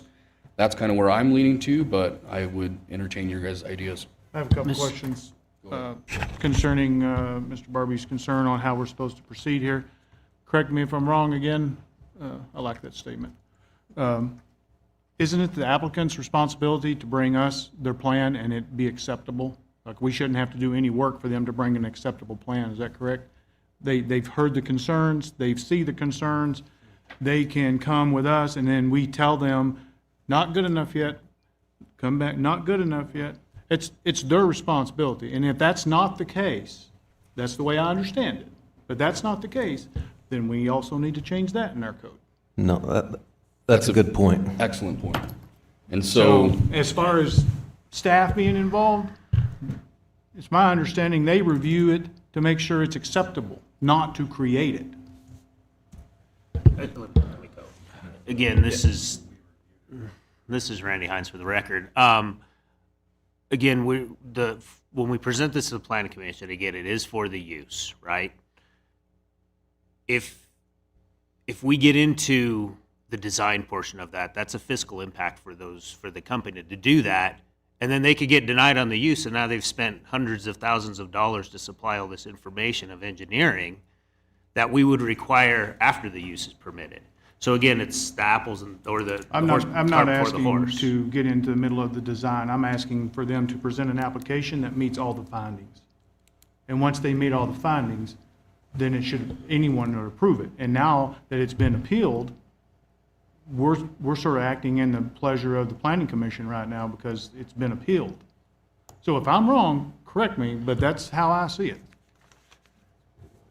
And just for clarity, I'm not suggesting that the staff would write it. I'm saying the staff has reviewed it, brought it forward as a recommendation of approval, therefore looking for further guidance from you in terms of what that expectation is. I guess we won't be reviewing the next one, so I guess that doesn't matter. It would just come back within the 60 days. Joe, is that correct? Yes, so this appeal would be heard again within 60 days from the date of the filing. I can't remember the exact day of the first appeal being filed. That would be April 26th. March 26th? May 26th. 60 days versus 30. March 27th, yes. Okay. So by yeah. May 26th, a final answer and decision on an appeal must be made. As far as, whose burden it is the burden of an applicant in a special use permit to provide any evidence that is requested. I guess the question is, where our code doesn't have exact information on some of this, it is to say, what is it that is being requested to be proven before we come back? And I think part of that will just be so that one, staff can give you good answers as far as their review and recommendation, as well as, I guess, the applicant can make sure that they provide information to you correctly so that the decision can be made within the 60 days. Just for the sake of clarity, real quick, too, May 26th was being thrown around. It would actually be for Sally Heverns would be May 29th, would be that 2-month period, and then for the other two, Bernadine, Frankie, and then I forgot your other one name. Here, hold on one second. Frankie and then Gibbons, but what's her? Honey Gibbons would be the 29th, and then Frankie would be the 30th. So anyway, just for the sake of clarity, we are going to have to give Redwood Materials direction on what we want to see. So if anyone has ideas on that or wants to spit what they want, so far I have Commissioner Hyde's concerns of how those batteries are stored, not in between that 50 to 80 degree Fahrenheit temperature range, and then I have Commissioner Blakey's concerns of fire concerns from the fire marshal.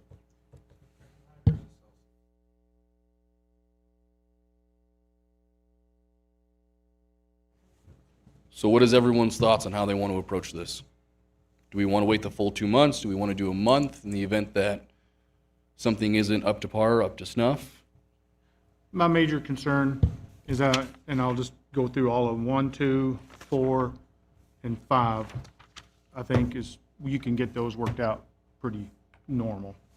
Number 3, they've got to come up with a plan, whether it's more staff, more equipment, more water every 3 feet, water every 10 feet, I don't know, or salt, or whatever they put on it, every whatever. Come back with that plan so we know without a shadow of a doubt if there was a fire, it would be out within 10 minutes and they're not going to call the fire department every single time. If the fire department goes out there more than 5 times in a year, I think that's an overburden of services. And let's keep in mind too, I mean, this is in the purview of this board is to apply conditions, just as you stated, that if they go over X amount of fire department calls, it can be taken, I mean, then your SUP gets revoked. And then that's the kind of, you wanted ideas to help generate some stuff. There's my ideas of what I could see could help get that condition met, is how can you mitigate every single fire instantly almost, so we never have that issue that no one wants to have, that incident, whatever you want to call it.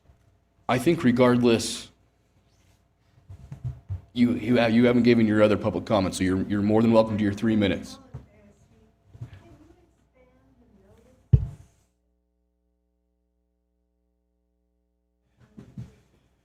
So we can't expand the notice, and so how this came about is that we're required, Churchill County Code requires us, and this code has been around for X amount of years, I'm not for sure on the exact yearage, but that we have to notify 30 unique property owners, or 300 feet. Well, we did the 300 feet, that didn't meet the 30 property owners, so then we went out and about and picked 30 property owners. If we wanted to expand the radius, we would have to change Churchill County Code to do that, and that takes 2 public hearing meetings, and it's a whole entire thing. But that's something that I wasn't really ever aware of. I was on Planning Commission for many years, and I was never aware that that was kind of the basis of how we determined that. But that's something that we can look at in the future.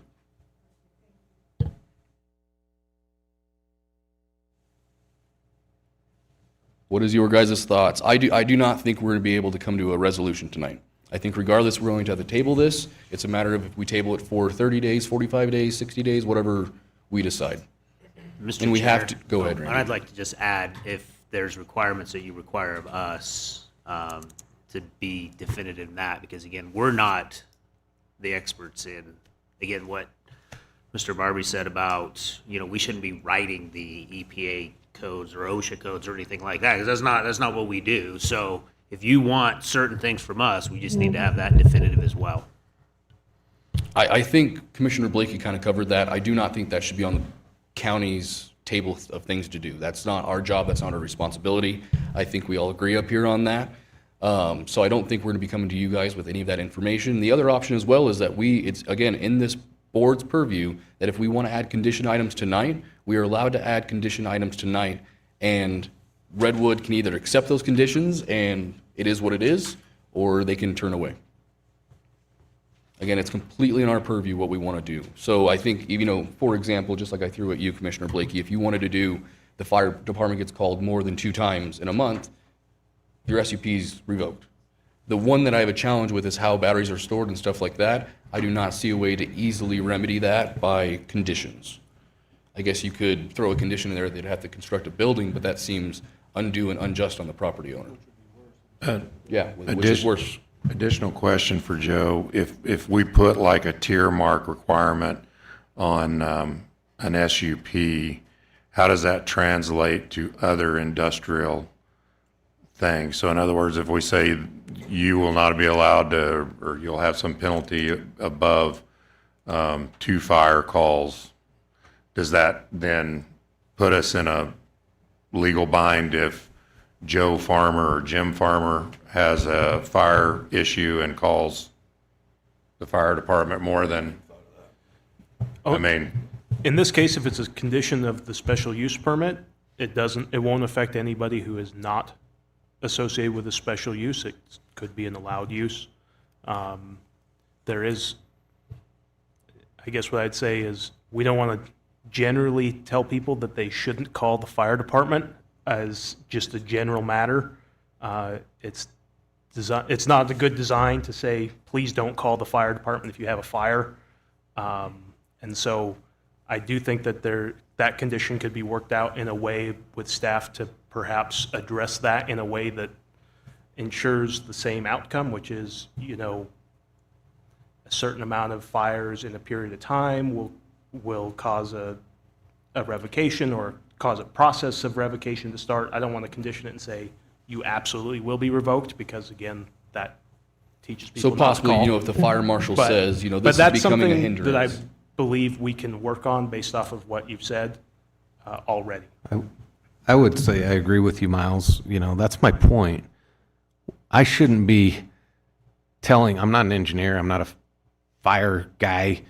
I shouldn't be making these. This should come from the EPA. This should come from, this should be coming from a way different place than here. And why they aren't doing, I don't know.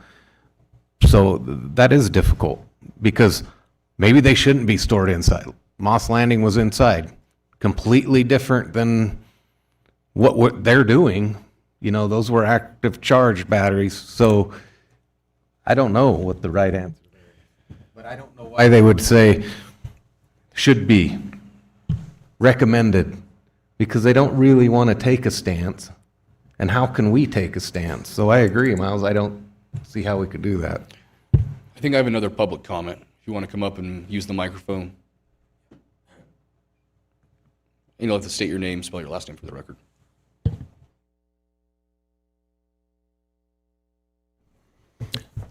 My name is Josh Gubkin, Gubkin. I am an employee at Redwood Materials, so I speak on their behalf.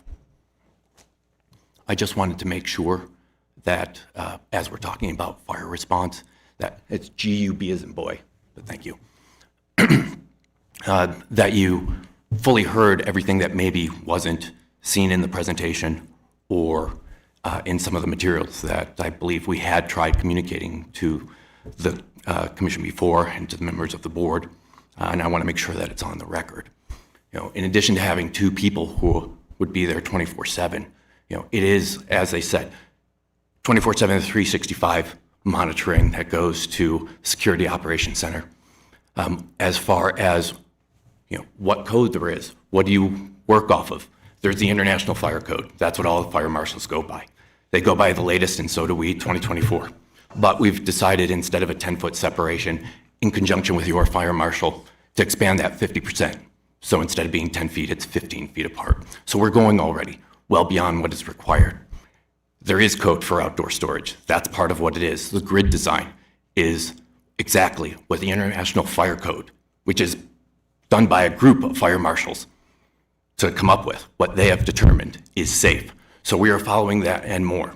But in response to how we are going to impact services, I did want to point out again, with the cameras that we have, the timing for us being able to respond, even with 2 people who are there 24/7, because the initial normal response is you go out there, you find what's been seen on the camera as going thermal. And I want to make clear, going thermal does not mean a fire. It means it's heating up.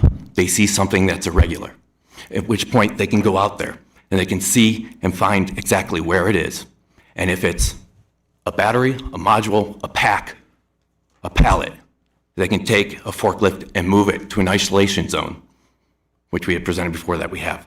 Areas away from all the other batteries that are there. In that isolation zone, there was a mention of these metal boxes. So there's a couple different methods we have. 1, just keep them away.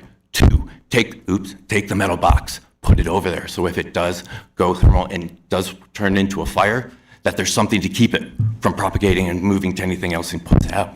Or we have stabilization tanks. That's basically putting batteries within a thing of water so that they wind up becoming scrap. All of the energy from them goes away. This is top of the line gold standard of what people do in order to protect themselves, their property, their business, and the community from fires. I also wanted to point out, in terms of using resources, the amount of time, because you had asked that we had the fire department come out to our storage facility. I heard a number of over 20. That is not accurate. For our storage facility, the last time that the fire department had come out was last March 2024. And since then, because we realized it was the reason that happened, why that incident got to where it was. Mr. Gubkin, that'll be your 3 minutes. Thank you. Very well. Thank you very much. I guess, Mr. Chair, the only other thing I would, that was really concerning to me, since the EPA doesn't sound like they do a lot of testing, I'd like the soils tested pre and after, or, you know, yearly, to see what it's looking like. I don't think that's a huge ask. I test all of my fields twice a year, every single year, and I have about 100 of them, so it works out. So we had, go ahead. Previously, today, we approved a well testing contract. Does that well testing, I understand it was with existing testing wells, but do we make, you know, wells or how deep they need to be or whatever around this property, just as, because if it leaves the property, then you would know immediately. You wouldn't wait till it got 5 miles down the road. Is that inexpensive enough? Is that cost feasible enough to, if you did 3 or 4 or something around the property, or you're able to punch the ground every so often and get a sample? And would that just clarify that there is no issues? So what we did earlier today kind of took care of that problem for me, is that, we're going to test it right now, get a baseline reading, and then from here on out, we will be retesting. And again, just like we talked about in our earlier meeting today, we can dictate where those wells are, how they're tested, the frequency of testing. That's all in our purview. There is the hindrance of the cost, the dollar to the county for that. And that's something that we'd have to, iron out. There's a lot of, I know there's a lot of grants and programs through the conservation districts, watershed groups, so on and so forth. So that's always avenues we can pursue. But Jim, did you have something to add? I would just add to that, you could add to a condition on to this, is that once their well was developed, that was one of the wells that was tested when the Department of Ag comes out and does that through the cooperative agreement. Because I know we're proposing sites to the north and to the south of their location, and I'm sure they wouldn't have they're giving us a you betcha once they get their well in, because the other testing will happen like sooner than later, probably prior to them getting their well in. But once they get their well in, you could have a preliminary test and then have yearly test requirement on that, and it's not a huge expense. I just want to make it clear, I'm talking about testing the soil, so we can get that early. In Correct. addition, yeah, I've It got that gets written in- down already, okay. soil testing, and Correct. yearly soil testing. And then we also have our well monitoring program we implemented at our last meeting. And that, again, we can do conditions on that, again, however this board sees fit. So I think soil testing's done, water testing's done. We need to get back to how they are stored and possibly the fire concerns. I attended the planning commission meeting, and the fire marshal gave his opinion. Again, Redwood agreed. I didn't realize it, I guess basic math, I'm a Churchill County High School graduate, but 50% increase of what they are already doing. So I'll turn that back over to you, Commissioner Blakey, if you want to address your fire concerns. Well, as the applicant's already addressed it, that they're pretty much following the 2024 fire code already. And I think some amendments just came out for that fire code or getting ready to come out. So I suggest that they look at those. And then if they even are privy to some of the information that's coming out in the 2027 code, if they could start looking at that and just see, does it fit better than just doing putting in an amendment, go ahead and put some of those practices in. And now we're ahead of the game. And now we've done every single thing that we could do to mitigate this situation. And then everyone wins. The citizens win, the customer or the applicant wins, and we don't get yelled at. That's the guidance. I guess that's all the guidance I have that I could give to them to get them going down that road to come back with enough evidence to satisfy number 3. And just for clarity, sorry, they have already agreed. The 24 isn't out, but they've already agreed to follow those standards. They're coming out now, right? I think Randy has. Yeah, those, so I actually did some research. We are actually on 2018 building codes now. That's what we're adopted. We're in the process of adopting 2024. We did the research on 18, 24, and the amendments that have coming out for 2024 that are being written for 2027. So they meet all the requirements of the 2024 IFC. They meet a few of the amendments of the 2024 IFC, which again are from 2027, what's being written now. And then there's other ones in the amendments, and if we adopt these amendments, the fire marshal tell them that they have to conform to those amendments as well. So they're meet 24, which we haven't adopted yet, and they've actually met some of the amendments for 2024. Well on Which their is way 27. to have a good plan already. And then if it's in writing, then it's pretty easy to abide by because it's in writing. And it's simple that way. So that's all I have on the fire. And then as far as the separation, I mean, what are you going to do? I mean, now you got either 15 or 50, which, 15 is 15's a lot, And again, I don't mean to interrupt you again, Commissioner Blakey, but in the amendments, it actually increases that to 20. So again, that could be something that if, again, I'm sure they're aware So of the it. fire code already The IFC and the gets into the amendments increases that to separation. 20, Okay. correct. So So that- the fire marshal did the 15, but again, we haven't adopted those amendments, but We don't have to adopt them for them to bring them in their application. correct. Okay. Randy, help me out here, because there's 17 different condition items. Where is it in about the fire marshal? Is it in here currently? Number 9. Number 9, there it is. Yep, right there, okay. Yep, so if that's also in there as well, if there was any change in, fire stuff, they regardless have to work with the Churchill County Fire Marshal at all times. And Mr. Chair, if I just might add, that condition was written and updated to say that it will adopt it, whatever is in existence now, and whatever the fire marshal adopts in the future, because, this special use permit would last for potentially a very long time. And so instead of setting conditions that are written in stone now, it's written in a way to say whatever gets adopted in the future, potentially in 2040, there might be a completely different set of standards. And that's why it's written that way. You can obviously add minimums if you would like to, but it's written in a way that says the fire marshal's current plan as well as any plan they may adopt in the future.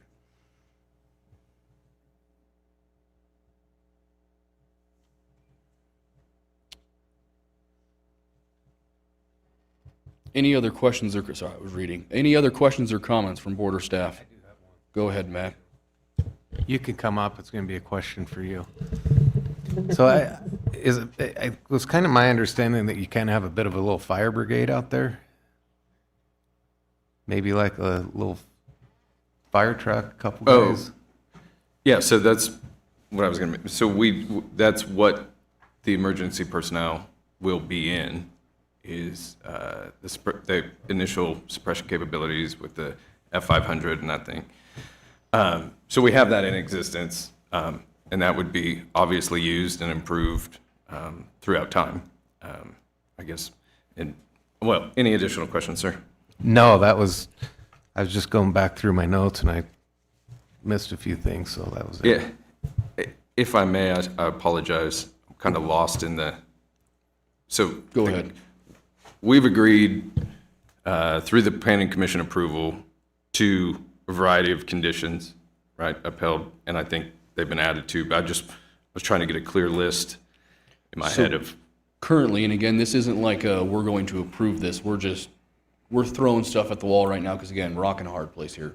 Currently, what I have, and please both of you jump in if I'm missing something, is soil testing prior to batteries being placed on the property, and then yearly, and I'm entertaining whatever here, and then also water testing. So as soon as you drill that well, we're going to mandate that that well is a part of we just approved a groundwater management plan at our prior meeting earlier today, that well be a part of that plan. And will get tested by NDA, Nevada Division of Agriculture, whenever we say, go test that well. That's what we currently have. Do you guys have anything you wanted to add to that? Just make sure that TCID is allowed to comment and interject on the conditions if they so be it. And then a letter from that high-pressure gas line, that gets us off the hook that's a non-issue. Thank you. That's on one of my other papers, so thank you for bringing that up. And then I understand we're only at the 2018 fire code, but if they're already doing the 24, that's easy for them. Maybe bring in with the amendments of the 24 and see if that's not enough to fix the problem, because it's going to increase the spacing. And I think in those amendments, there's has to be water valves every so many feet or something. Well, in the current amendments, and forgive me if I don't get it 100% right, but those, yes, there's hydrant requirements and then separate, but spacing issues and that type of thing. I guess I was wondering what conditions, we agree with all these conditions, and so what was hanging out there is kind of what I was looking for. So that's where you're at right now, if that covers your question there. Certainly, thank you. Is there anything else that anyone wants to bring up here? And how do we feel, do we want to write these conditions out and revisit this and allow Redwood to review them, allow county staff to review them? Do we want to add these conditions now? Again, it's in the purview of what you two want to do here, and I'll entertain a motion on whatever. I think they're probably going to have to review it with some of their staff. I don't know. You're not going to be able to write them right now. And so I would suggest you have staff kind of figure it out and come back with another version and maybe consult. Can I get some clarification on that, Joe? How would that process look and how would that work? I guess I'm not sure of the exact question. If your question is, can you direct staff to draft additional conditions and to come back to you to approve, you can do that. You could say, these are the general issues I want covered in conditions, and staff, I approve it today based off of what you are being directed to do. You could do that. I mean, that's a lot of power to staff, and so as long as you're happy with that and it covers all of your issues, that also is acceptable. You just want to be clear in your motion as to whether you want staff, you are approving today with staff adding conditions, or whether you want to say, these are the conditions I want to draft. They might be modified slightly, for grammar and things like that, but that those conditions will be added to the NOFA, and we do that all the time. So if you have those 3 or 4 conditions that you discussed, soil testing, water testing annually, that you will have confirmation from the pipeline that there is no objection to the placement of the batteries under the current configuration, and that TCID will have, opportunity to comment and be involved in any engineering and design plans from this point forward. Those are 4 conditions that can absolutely just be added today, no special drafting needed. If it's, we want to develop a certain set of language or that we're not sure on today, then you need to direct staff in that direction. Mr. Sanford, the one question too was as far as the engineering, and, that was mentioned to have that in the conditions as well. I mean, it's a requirement already, but just so it was in writing, that engineering plans for site, drainage, et cetera.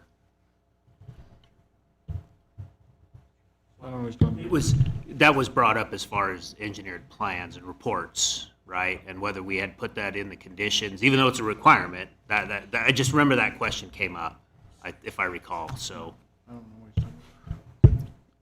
A lot has came up, Randy. Just want to make sure, and again, that's a requirement already, so. Okay.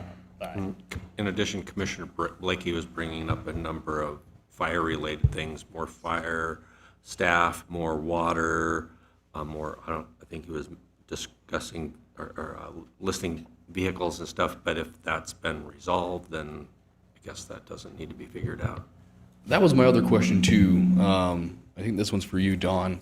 Is that somewhere, give me a second. Again, a lot has been said. I've got stuff written on 4 different papers. Yeah, it was Sally Hevern brought it up. The 300 gallons, can we address that?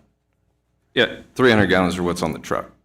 So that's not our full suppression capability. We would have to have full suppression capability. So you'll have water on site within the fire tankers, code. silos, whatever it may be. Yeah, through the hydrants or the valves, with the proper separation that we already do and would do before we stored anything, and that was already a condition. The 300 gallons is just what drives around, and is mobile, and then the rest could be connected to, that covers the entire site. And the conditions that you mentioned, I believe they're conditions really that were similar to the Planning Commission, but be happy to add those 4 conditions to, the manager's approval.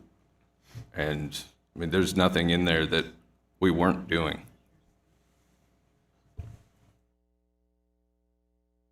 Okay, any other questions or comments from board or staff? Is there any last public comment from anyone that's missed their time for public comment? Come ahead.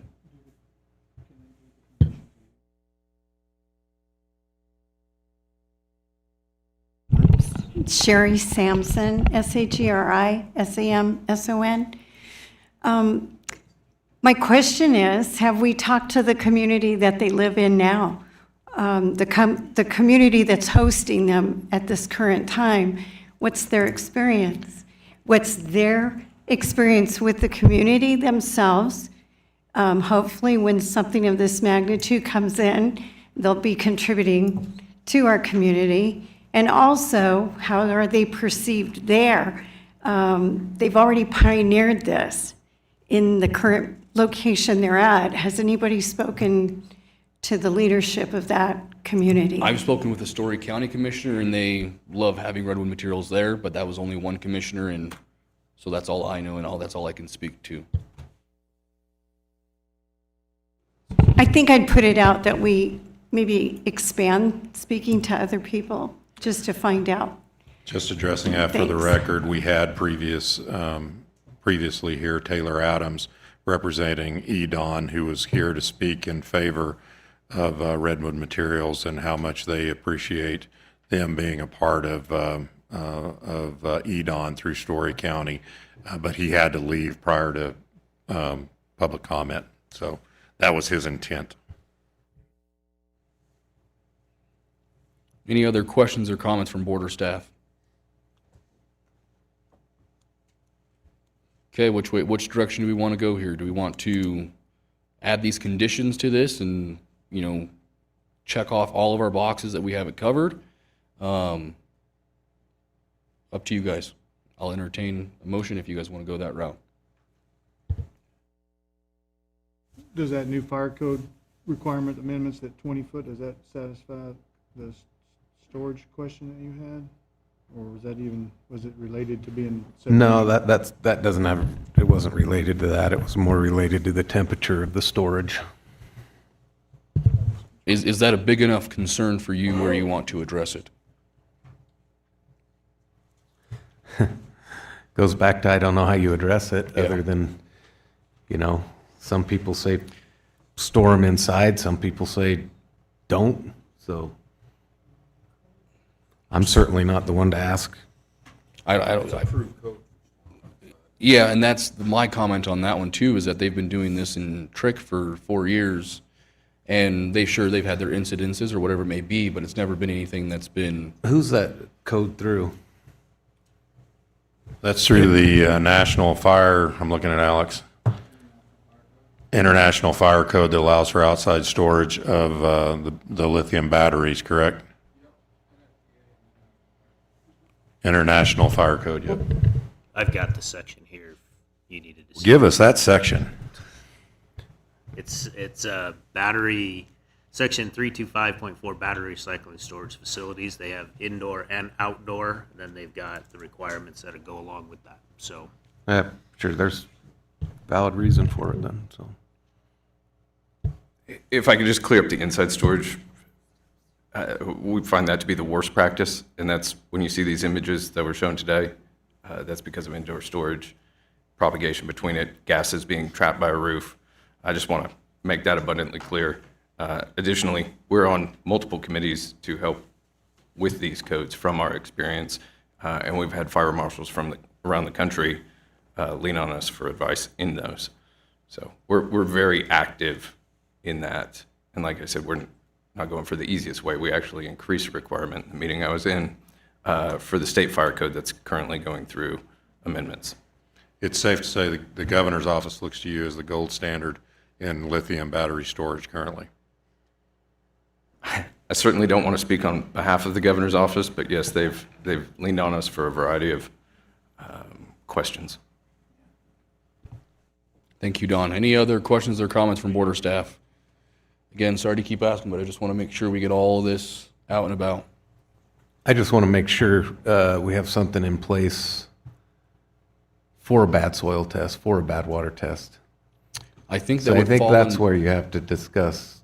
I think that would fall underneath that, correct me if I'm wrong, Joe, here, that would fall underneath condition item number 17, operation of the business shall be conducted in a manner that does not create a nuisance, public and/or private, under Nevada law or Churchill County Code.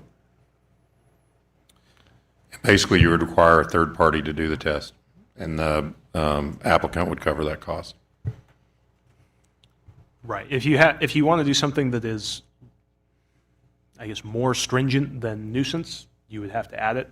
I don't know the standard levels enough of what would be a bad test in lithium, and so I believe the appropriate standard would be to say they'll test it on an annual basis, and any levels that are above standard levels will be reported to the board for consideration. And let me add to that, keep in mind that Churchill County is a lithium hotspot, so there will definitely be lithium in any soil test you do, because That's why I want to do an initial look at that test, national yeah. map on where lithium is.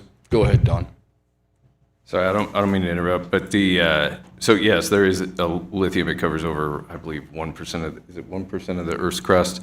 But we would test for other material as well, and then remediate that if necessary.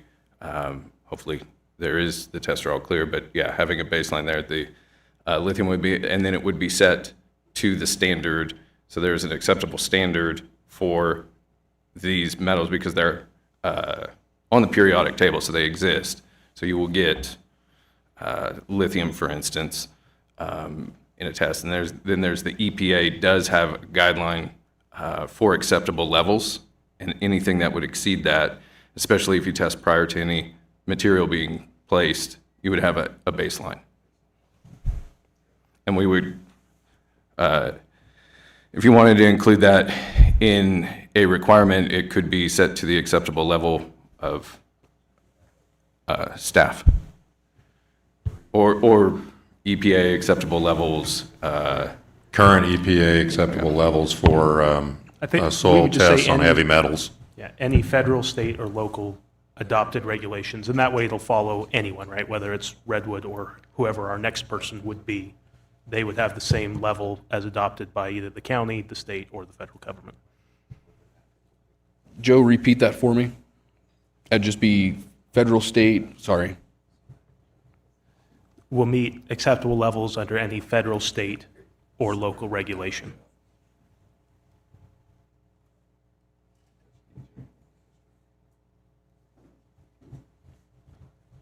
Any other questions or comments from board or staff?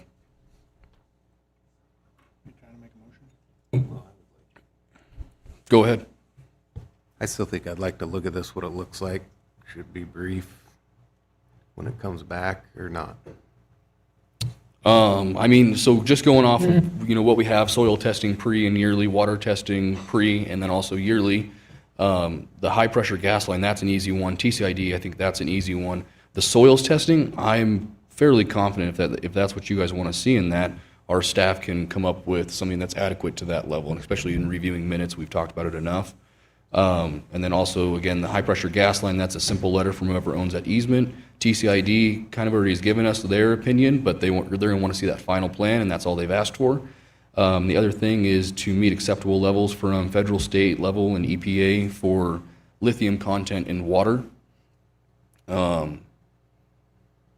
I guess my only question, Joe, is that let's say in a hypothetical, again, we have retention ponds, all of this stuff in place already, but let's say in a hypothetical situation, if a test were to come up as positive, what would that process, do we need to specify that in the conditions that if a test were to come up positive, they have 10 days to get out of town? So what this is this would be under our special use permit conditions. If it was a violation, say a test came in high, we would have an ability on the director's level to send them a notice saying, you're in violation of your special use permit because this test came in high. I believe it's 30 days to cure is in our code. You have 30 days to correct that. If you don't do so, we'll bring you in front of the planning commission or the board at an appeal level to revoke your permit. I will say this, I've sat on quite a few water boards throughout the years here.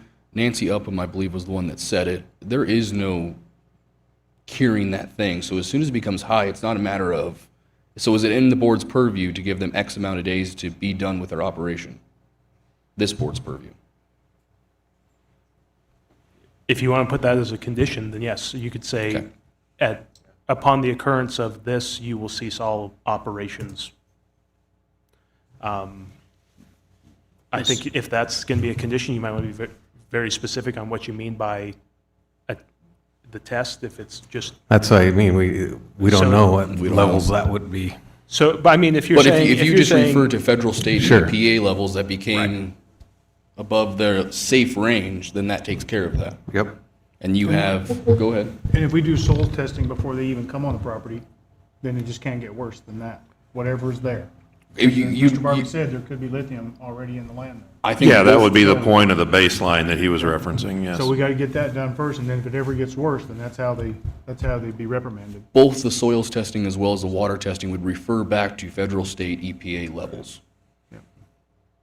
The only question is do you guys want to put, how many days does Redwood's materials, if they, something, again, hopefully that never ever happens. I have faith in what we put in place here that we'll, remedy that as much as we can. You'd have to give them so many days to correct the problem, and then if they couldn't correct the problem, we'd have to give them so many days to unmobilize the property, and with a guarantee that they would unmobilize the property, So. All I was going to add is that, the current code allows the 30-day remediation, plus, we've had bad tests on a variety of different things, not us personally, but I mean, it's possible to get a false positive or something like that. So you would want an additional test. You would go immediately into remediation. Sorry.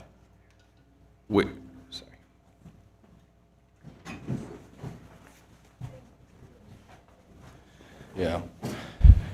So,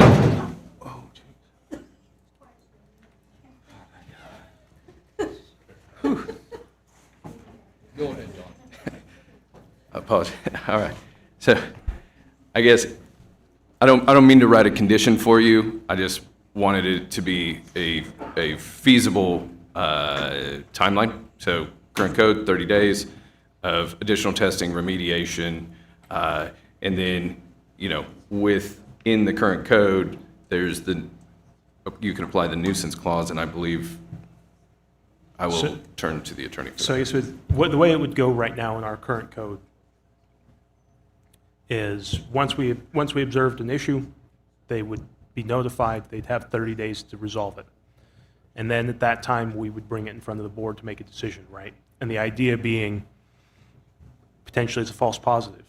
Potentially it's 0.1 above the level that's preferred, and it could be remediated in 30 days. And so that's why it would come before the board to make a decision, to say, no, you're either in or you're out. And once you're out, that means you're done. And every day that you're there would be a violation of the code. And so it wouldn't be, okay, we've terminated you, now you have a year to demobilize. It would be, okay, you've been terminated and now you're done. And every day that you continue to operate would be in violation of our code. So I don't think you need additional time after the revocation process. That would be potentially a board in the future, and there is no time. It's 0 days. But you get that 30 days of remediation to make that decision. And that's the way our code is written now. I would suggest that it just be left to be consistent with the code so that in the future, if this does come up, someone won't have to come back to this decision to say, okay, we changed from code to 14 days. But in the intervening time, the county code got amended to be 10 days, which one applies, those kinds of issues. So we have a code for this. It does address this, and I believe it addresses it adequately. Any other questions or comments from board or staff? Okay. A motion, please. If we're making a motion to table it, is that what we're making a motion on? You can, if you want to do a motion to table, you can table it. In my personal opinion, I think we have enough here, and that it's easy enough for our staff, and we don't have to review it again, but that's completely up to you guys. Okay. It's, yeah, So I would on say it's all on the the record. fire requirement, it would be meet the 2024 fire code and the amendments that's been approved for battery storage. And also in that gives the county fire marshal the ability to do more than the code if he so desires, to be specific to our county if necessary. Like if he knows something about our county and he wants to make sure it's in there, I want to make sure he has that ability to do that. He does underneath that, yeah, that's section 9, so. And Just want to make sure that that's clearly Clear. written, that there was no workaround. And we'll make sure on that, but the only question I would have for you based off of the change that you're discussing, which is the 2024 amendments that are based on 2027, would have significantly larger spacing. This proposal has 35 acres currently planned for storage. Does the commission have a viewpoint if, because they're trying to move a certain quantity of batteries that are currently 10 feet apart, if that expands from 35 acres to now 45 acres so that they can meet that spacing, is that acceptable to the commission? That would be outside the scope of their application and what was been approved before this point. And I would that's argue within the that point. appeals. So this board has the ability to modify Yeah. anything that's within this appealed version. And that would be, I think, significant on the applicant because that's a major reduction in the total storage and probably would affect the economy of it. So if it is a 20/20 spacing, which I think they could agree to, it has to be reflective of the same level of usage. And I'm glad Joe brought that up to be very clear. Mr. Patterson, can you share your comments? I mean, you seem to be displeasured about that idea. I just want to know. Opposite I'm to normal lost. planning practices, so Excuse me? that's opposite to normal planning practices. Okay, thank you. The board can change the acreage, or does it need to go back to the planning commission if we change the acreage? I would remind everybody that we're under guidance of council. That's an important thing that we've. So, look, I'm happy to, I guess, address this issue, which is Please do. anything that's appealed from the planning commission comes to this board anew. And so this board can make any decision that's related to the application as it's presented. Now, if it's a significant, like we're saying, a significant change, so, for example, you want to approve the solar panel Phase 3 portion of the project today, that isn't within your scope. You cannot do that. This is an approval of the use for battery storage. The current plan is 35 acres under these conditions. You're changing the conditions to allow it. I believe that's not a material enough change to put it outside of your scope. That answers that question. Okay, any other questions or concerns? So I'm okay letting the land increase if it accomplishes the 20-foot spacing. I am fine with in proportion to what's going on. You're not That's saying we correct. can just add 10 acres because it's 10 acres. Once they get their In design proportion. product. Whatever they're losing in the spacing now, they can add on to that 35 acres. Well, we're also requiring them to follow those guidelines, so Yeah. Yeah, exactly. It's a like for like, the same amount of batteries will end up on the property. It's not no more, it's not no less. It's the same exact amount with the condition that we are allowing them that 20-foot spacing now. So, okay. So we can add that to conditions. Joe, that needs to be added to the conditions, correct? Or no? Yes, if you're adopting the 2020, I'm going to call it 2027 amendment, then yes, that would be a condition. So in that number 9 section, you'd be as adopted by the fire marshal, including the 2027 requirements.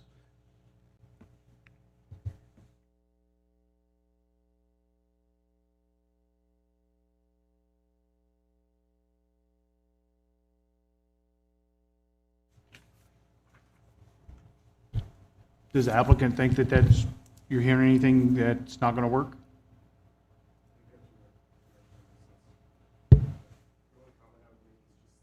You got to use a mic, yeah. If it's going to be you, yeah, you have to use a mic. The only comment I would make is that the 20-foot spacing is a proposed amendment to the 2027 code, so we're going by proposed amendments at this point. Okay. Any other questions or comments there? I think we've got stuff covered-ish. Soils testing pre and yearly. Water testing pre and yearly. The high-pressure gas line to figure out who owns that and if that is an objection to them. TCID's involvement, and then both those soils testing and water testing would have to meet acceptable levels from federal, state, and EPA. And then the 27 amendment requirements from the fire marshal as well. I personally don't think so, but that's just because I've always viewed BOR and TCID as pretty much the same operating entity, even though I'd probably get in trouble for saying that. And just, again, that was a meeting that I had was with TCID and BOR on other issues, and they didn't state any concerns. Okay, so is there any other public comment? Anyone that hasn't taken their time that wants to utilize their time? Okay, if there is none, I will entertain a motion. And if you need to steal my paper here, I have horrible handwriting, but you can steal my paper.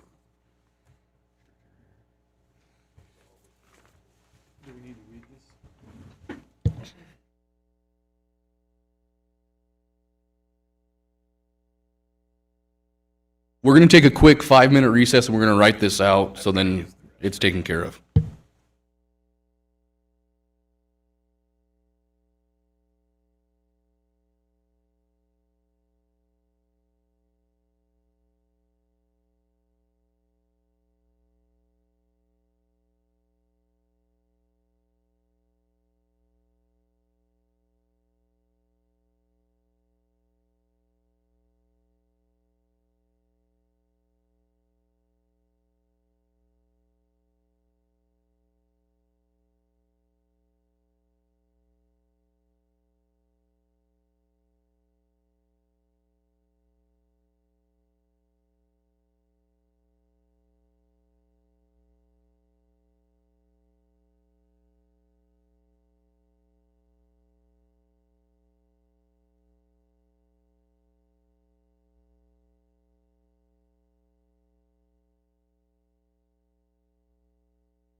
Okay, we'll go ahead and resume this meeting. ADA Joe Sanford is going to read this not modified, we're keeping the original conditions and then adding these conditions as well. So go ahead, Joe. Okay, so the first change is in condition number 9, related to the emergency management and response plan. I'll read it in its entirety. Before operations begin, the applicant shall prepare an emergency management and response plan to the satisfaction of the Churchill County Fire Marshal. The applicant shall continue to follow all requirements set forth by the fire marshal throughout operation of the facility. The emergency management and response plan shall comply at least with the conditions set forth in the proposed amendments to the 2024 International Fire Code. Then new additions. We kept number 16 from the Planning Commission, which was the 2 people being present at all times. New condition number 17. Before storing or testing of batteries begins, a soils test for heavy metals and lithium will be conducted and shall be resampled and analyzed on an annual basis. The facility shall not operate outside of standard levels of heavy metals or lithium as set by federal, state, or local regulations. New condition number 18. Before storing or testing of batteries begins, a water and well test for heavy metals and lithium will be conducted at the nearest available well, which I believe is the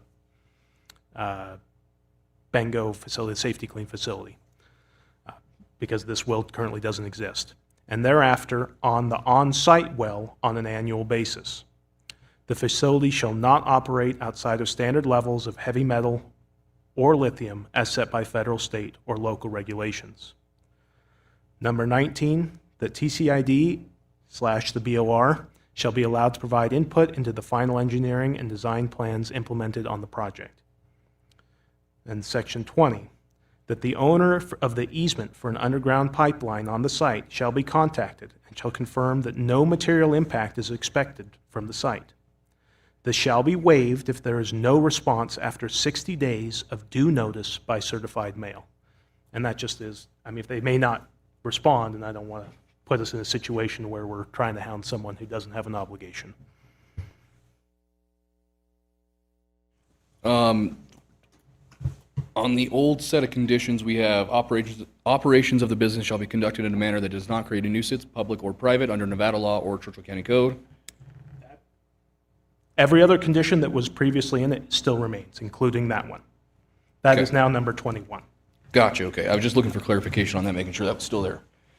Okay, with that, a motion, please.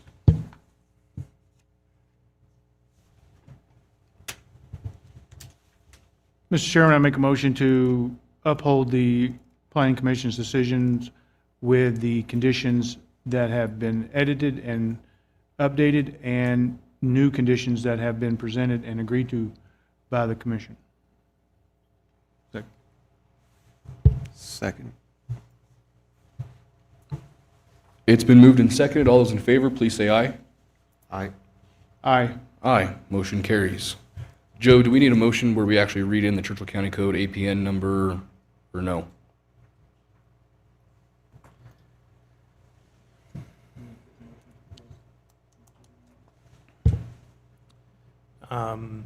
No, I mean, it's going to be within the appeal record. Your motion is sufficient.